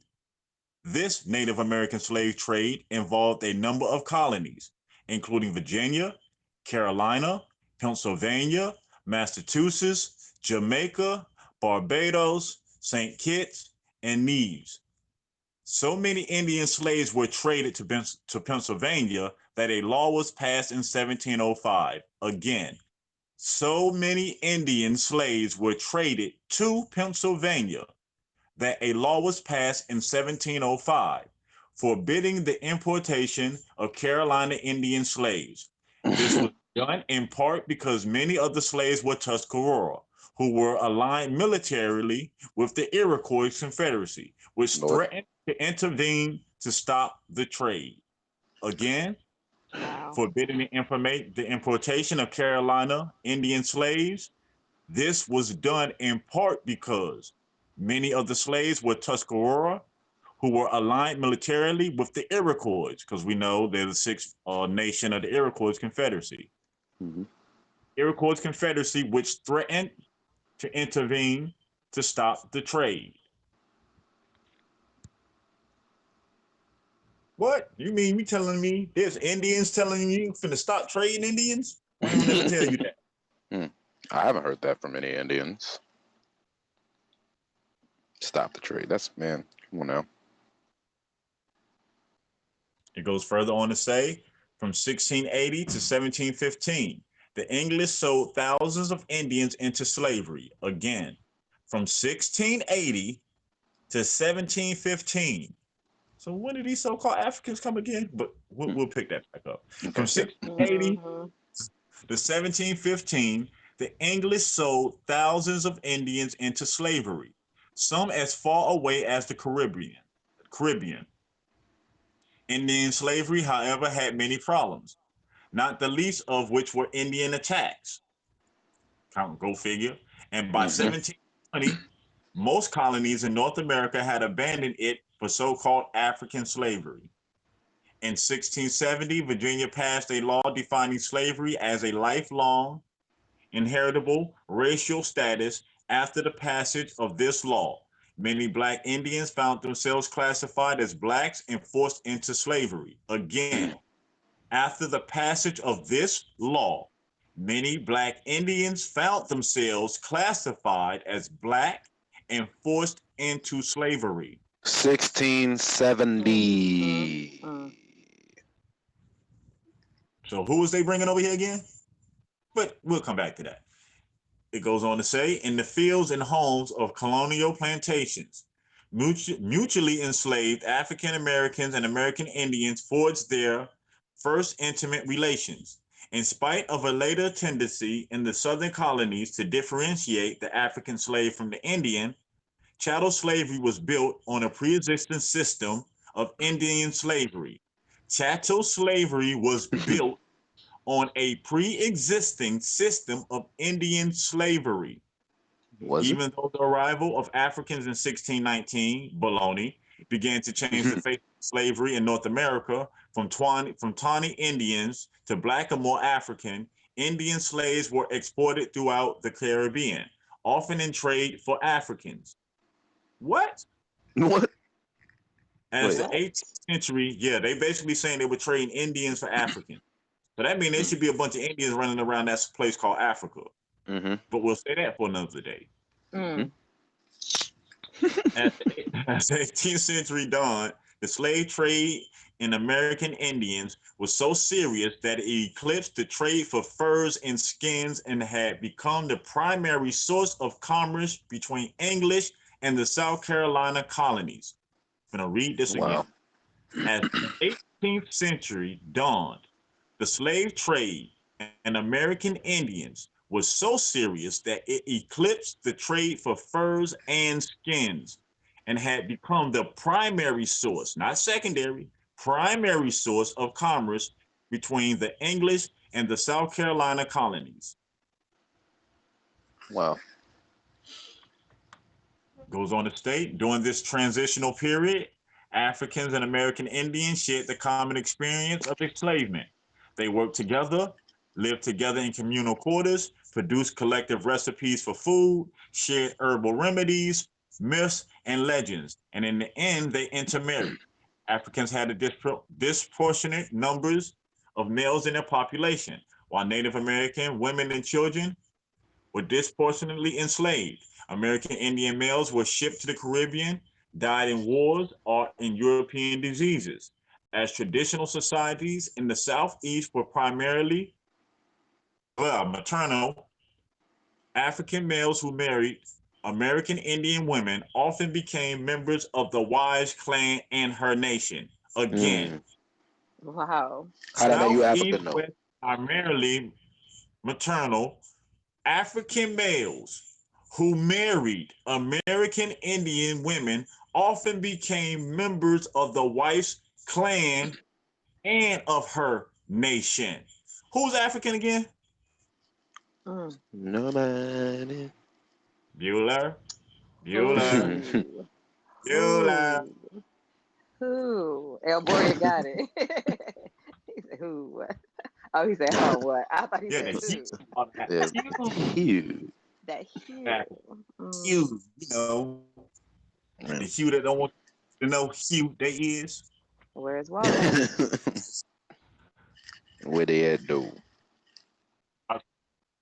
Further on, state 40 slave codes of South Carolina serve to blur the distinction between African American, Indian, and the children of their intermarriage. Again, the 1740 slave codes of South Carolina serve to blur the distinction between African and Indian and the children of their intermarriage, declaring all Negroes and Indians, free Indians in amenity with this government, and Negroes, mulattoes, mestizos, who are now free, accepted, mestizos who are now or shall hereafter be in this province, and all their issue and offspring shall be and declared to be and remain hereafter absolute slaves. Close You 1740. Whoa. You hear them talking about blurred lines? I'm gonna have to listen to that song. I know, right? Mm-hmm. He might know something. You might wanna check on him. Says, I'm gonna read this again. The 1740 slave codes of South Carolina served to blur the distinction between African, American Indian, and the children of their intermarriage, declaring all Negroes and Indians, which is kind of funny, which we know they changed Indians to Negroes way before 1740, but that's another story. All Negroes and Indian, free Indians in amenity with this government, and Negroes, mulattoes, mestizos who are now free, accepted, mulattoes and mestizos who are now or shall hereafter be in this providence, and all their issue and offspring shall be, and they are hereby declared to be and remain hereafter absolute slaves. Remember what we were just saying about the 2020 census? I think yesterday, if I'm not mistaken. Yesterday. Yep. And how that ties into being able to basically like see clearly. And that's basically the last time where like you really can make your mark in terms of who are you. Now you hear what's been put in place so long ago, that's already, the wheels are already turning on it, where they're determined to blur these lines to make you a perpetual slave, to put you into servitude, right, for all of eternity. You weren't born a slave, but can they trick you into thinking you're a slave and they get you to function like one? I mean, that's on you. We're trying to tell y'all this genealogy is important for a reason, because you are important. There's nothing more important than you. So invest in you. Get this done. Facts. Yeah. Peace, y'all. I'm sorry I'm late to the party, but I wanted to see if I could add a little bit to what Bone was talking about. Oh, slave yes, code. Okay, Of course not, Copper. Peace, 757. What up? Peace, man. Hey, Copper. All right, there's a couple things here. Bone said that article there in the slave code, those persons in amity with the government. So these were the people that the government deemed were amicable groups that were engaging in trade with them, that were peaceful with them. So if you were if you were in one of those tribes, in one of those clans of tribes that were at odds with the government at the time in North Carolina and South Carolina, because remember, if you know anything about the Indian wars that were going on, you would have the government at that point, the local government, in amity with parts of a nation and not with other parts, because the Tuscarora War spilled into South Carolina as well, and so groups, people that were in South Carolina were mobilized against the Southern Tuscarora, which were a little bit further south, that were closer to South Carolina. The ones that were up north in what's now Berkeley County were the ones that were in amity with the government there in North Carolina. They were much closer to the governor's seat, like literally down the road from the governor's mansion. So this is how they were able to slice and dice and then regroup, like Lady Free said, to blend everybody together so that they could make them as this redaction that we now call African Americans, right? And there's another provision, if I remember correctly, there's another article that says in that law that any Negroes or Indians that are not in amity, I think it's talking specifically about Indians, that are not in amity with this government are hereby extinct. So if you were an Indian and you ran afoul of the colonial government there, you were no longer considered by those people to be an Indian. When is an Indian not an Indian? He's a Negro. This is what they turned you into voluntarily.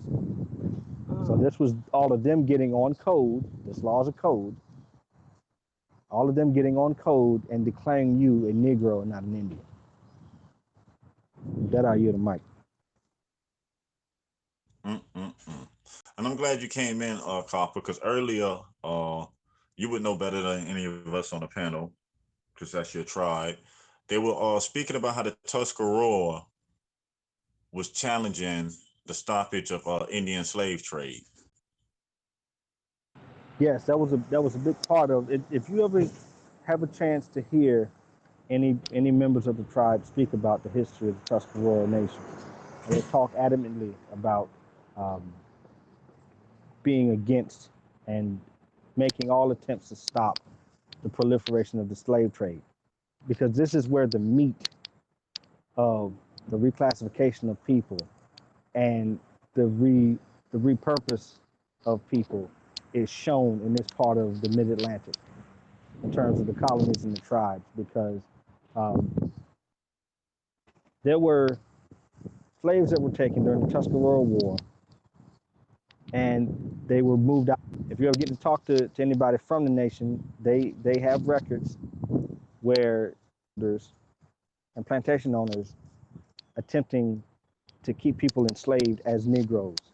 They were able to prove that their kinfolk were actually Indians, were actually part of the nation, and were able to get them manumitted on those grounds.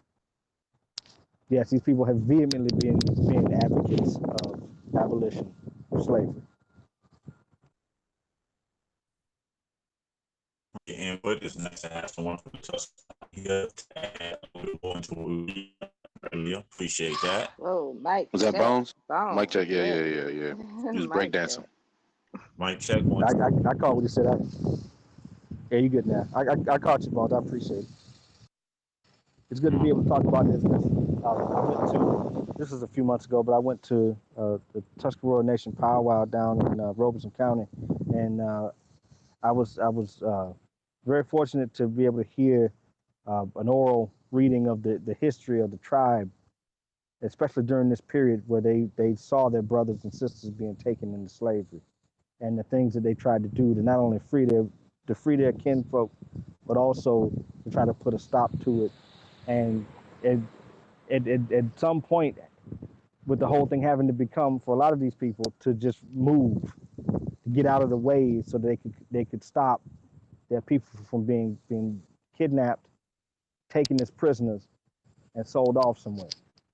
So it really is an honor to have heard the oral tradition and to be able to talk to you all about it as well. No problem. Like I said, you're welcome to speak anytime, brother. Thank you for that.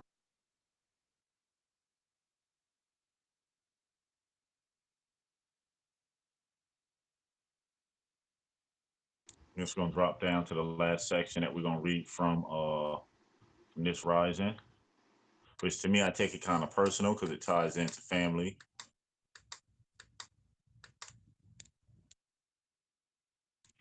It starts with saying a study from Ancestry.com has determined that President Obama is related to John Punch, or sometimes as John Bunch, the first Black African enslaved for life in America, which would make Punch the 11th great-grandfather of Obama. Ugh. The connection is made through Obama's mother, Stanley Ann Dunham, The website records say she had ancestors who were white landowners in colonial Virginia who descended from an African man, Punch. According to the site's press release, Punch tried to escape indentured servitude in colonial Virginia in 1640, and he was punished by becoming enslaved for life. The records show that Punch had children with a white woman, and her status as free was passed on to her offspring. Punch's descendants became successful landowners in the slave-owning state of Virginia. It goes on to say a few things that should be noted about this news story.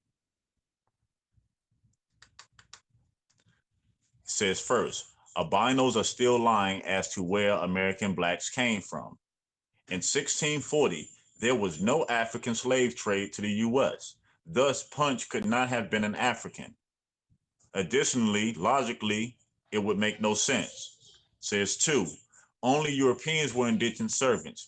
Africans were bought and paid for as chattel slaves because that was their condition when they were purchased by the albino from the African slave trader who had enslaved them for the purpose of selling them.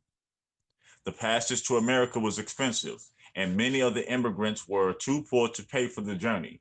Therefore, they indentured themselves to wealthier colonists, selling their services for a period of years in return for the price of passage. In 1819, the fare from Liverpool to New York averaged between 2 and 3 pounds. The exchange rate in the 1800s was 1 pound equals $5. Thus, the fare was 10 to $15. At the same time, an African male slave costs about 1.1 million in New Orleans. Who in their right mind would pay that kind of money for an African only to release him after 2 to 8 years? Any thoughts? I wouldn't pay that much for no African. I would. But I'm not in the business of buying and selling Africans, though. So. And while you're spending 1.1 million on an African, and you got all these Indians that you just made black.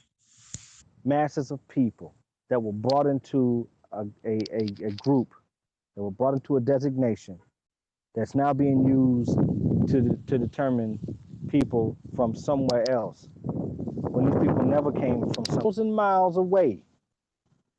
See, we talk about this stuff in semantics, but we don't, a lot of us, when in talking about it, don't actually visualize or stop and think about, or if you're in Germany or France, you can take a ship. So if you got enough time and you got enough period, you can go ahead and research this. But you look at these manifests, these shipping manifests where they're moving people, immigrants, with an I, okay? It's not that difficult to move people from Western Europe, from let's say, I don't know, let's say Ghana. A lot of people like to talk about Ghana these days. But you look at what was supposed to have been allegedly have been these slave ports where they shipped off these millions of slaves. How did they get them here across the Atlantic? You'd be hard pressed to find a modern metal ship, okay, that was much stronger than these coffin ships they were bringing people in, that can make a transatlantic cruise without stopping somewhere at port. Okay, so how did these people know that when they were getting this so-called chattel in these ships, that they were getting Africans? If they're coming through, let's say if they're coming up from Brazil or Barbados, a lot of slaves were traded from Barbados. Well, how do you know they're Africans? They're in Barbados, that's in the Caribbean. Right. You know what I'm saying? Like none of this, when you really stop and think about it, none of this makes any sense. The Africans were not the people that you think they were bringing here, that they were calling Africans. Because the main term they were using was Negroes. And you see in the law that they're turning Indians into Negroes legally. So that tells you what was going on. That's all, that I was thinking about saying that's all the proof you need, but some people still won't buy it. But that's a smoking gun. I mean, that's as good as proof as any that there are loads of people, there are masses of people, thousands, millions of people even, on this land who have ancestors that were Indian one day and Negro the next because of a law in one of these colonies. And this is an example. Mm-hmm. Yeah, and I can and David Corey know John Punch or John Bunch is not an African. I can speak on that because, like I said, it's also my 11th time great grandfather. There's no records tying him to Africa whatsoever. That's a fact. And we, as a matter of fact, we saw a couple of other articles about that as well, didn't we, Bones? Yeah, yeah. Copper gave me an article that laid out and had my whole family in it. Like, wow. Yeah. Power of working together. That's Mm-hmm. right. And Yeah, he that's does proof. not tie back into Africa nowhere. His children are landowners, uh, which would be my ninth time great grandfather owns over 640 some acres in that area, and they dispersed it amongst the family. See, there you go. And that's proof that even though these records are well hidden, these records have not seen the light of day for a long time, they can be found. They absolutely can be found. As a matter of fact, right after I found that information and gave it to Bones, I was looking up the Scots that were in Nottoway County, in Rico County, Richmond area in Virginia. Okay. There's a fellow named Isham Scott. See, my father's name was a Scott. Mine would have been a Scott, if in another time, but my father's lineage are all Scots. And looking up the information that I found on the Scots tied them to the Issa and the Cherokee Nottoway. Because there were a bunch of people that were all related, that were Scots, that made their way from Virginia to North Carolina and all the way down into Florida and west into Louisiana Territory. So these records are here. Despite people moving around, despite people being reclassified, and part of these Scots were called, some of these people that were down in North Carolina and South Carolina were referred to as Turks, which me and Brother James might have had to speak on at some point about the classification of being a Turk. But these people were here, and they were all through the South. A lot of them were mixed blood, so a lot of them do have genealogies that go in different directions, but the records are there. Yeah, because on the Bunch side, I'm related to him through Jeremiah. Jeremiah Bunch, who was a Sapani,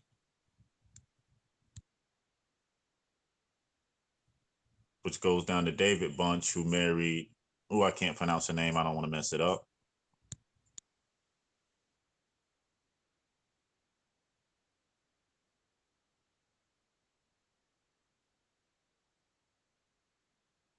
But another deep day. I guess it's about that time for us to give our closing remarks. Anything that you want to leave with the audience today, Free? Today has been an awesome show. I really enjoyed it. Copper, thank you for sharing that personal experience and that truth. I think that's very necessary and needed in today's time, just to show how you can find, just by finding the pieces of yourself, and then how important each individual is to the whole, the picture.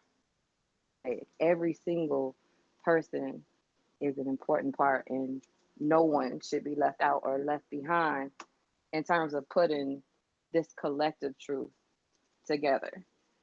Having said that, we've heard a lot of craftiness and intention during today's digging, and you can definitely see a concerted effort by a very determined, misguided, and I dare say conscienceless folk. And I want people to keep that in mind because they're trying to keep you in the dark, keep you black. And I'm not, when I say they, don't allow they to be a blanket statement. Use the information to filter out exactly what's being said and apply it so that it can benefit you and help you. But your foundational starting blocks will always be doing your genealogy. Remember who you are. Help those around you do the same. One man or woman doesn't have to change the world if we stand together as a unit and we do it together. So let's get back on our ancestral code. Let's be part of the solution and let's continue to grow. Till next time, much love always.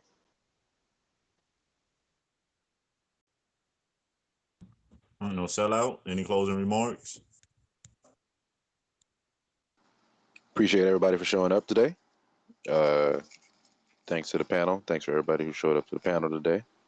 Peace to TMH and Danielle out on the road doing their thing. Links are going to be in the chat. Well, I'm posting the links right now. Is it hump day? Yes, it is. Y'all enjoy the rest of y'all's day today. See y'all mañana. All right. Copy Indio. Any closing remarks? Well, once again, I greatly appreciate the time that I have to talk to you all and talk to everybody in the listening audience. I can't see the chat right now, but I appreciate all of you. And thank you very much, Lady Free, for the comment about personal stories. And I think that those personal stories are the most effective in describing what we've been talking about with this reclassification and the hiding of records, what's really been going on with us and how we get out of this situation. This is extremely important because my story is the same story that all of you have. It's an example of what's been going on with all of our relatives in our shared history. And if you go back far enough, just about all of us are related in some way. Okay, and I think that any story or any part of my story that I can share to give people inspiration and hope to keep up their genealogical search, I am willing to volunteer. I gladly volunteer, because this we all have to understand. As hard as it may be, as high and as mighty as those brick walls may be that you run into, and you can't find people's names, you can't find the records you're looking for, keep at it, because they're there. You'll eventually find them. So thank you all again. Now yield the mic.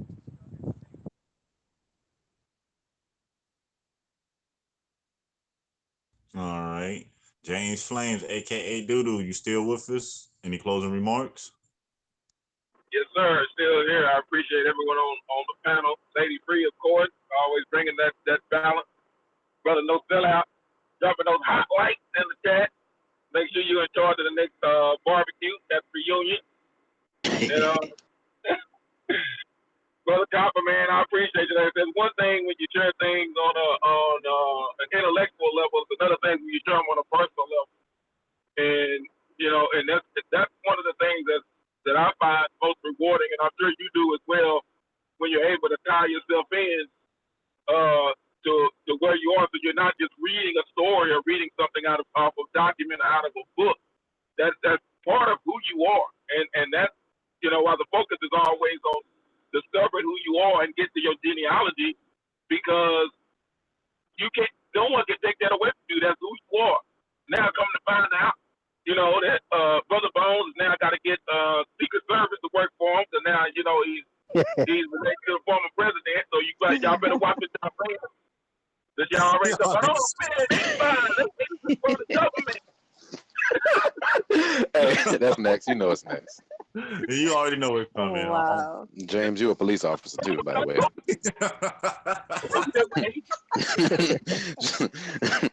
Anybody else need something we can just throw on you? You the reason why things going the way they going. Because of you, your agent. Yeah, no, still like the agent. Yeah. No. What? But on a serious note, I appreciate everyone in the chat. I can't see anyone in the chat because I finally reached my destination. I don't know what it is. I think every highway here in Dallas, they decide to have a wreck on every major freeway. So appreciate you all, and keep watching. Cause like I say, the more we keep digging in depth, you'll see what a hijacking came in. The names of the hijacking. This new group of people came in that were your Albions, that you'll find out were not your swarthy people, but that took the name, and you're gonna start seeing who's who and why these folks were putting on that pasty makeup and wearing those wool wigs. They were doing that for a reason. Keep watching. The Mason-Dixie line tells a whole lot between Virginia and North Carolina. With that, I yield this cotton picking mic. Booyah. Straight like that. Like that. Like that. Like that. But no, another interesting show. Like to take this time to thank the panel for doing what they do and always bring in their outlook on how they view these stories and not being afraid to let their voices shine. I'd like to thank the chat for making this possible, for not just coming and listening, but also putting the information that you have gathered along the way. So it makes it possible for all of us to uncover our true stories. And for each day that we do this, note that there's another layer that we peel back to reveal that we bring out the dark so our light can shine again. And remember, before the sun do shine again, it's at its darkest. So we exactly at where we need to be right now to get this done. Let's just keep walking through. Let's keep our heads high. Let's remember why we do this and who we do this for. On that note, it's always fun when we kick it with the relatives. No place we'd rather be. And until tomorrow's show, everybody have a very, very blissful day. And on that note, peace. Peace and love, everyone. Peace, everybody. Peace, y'all.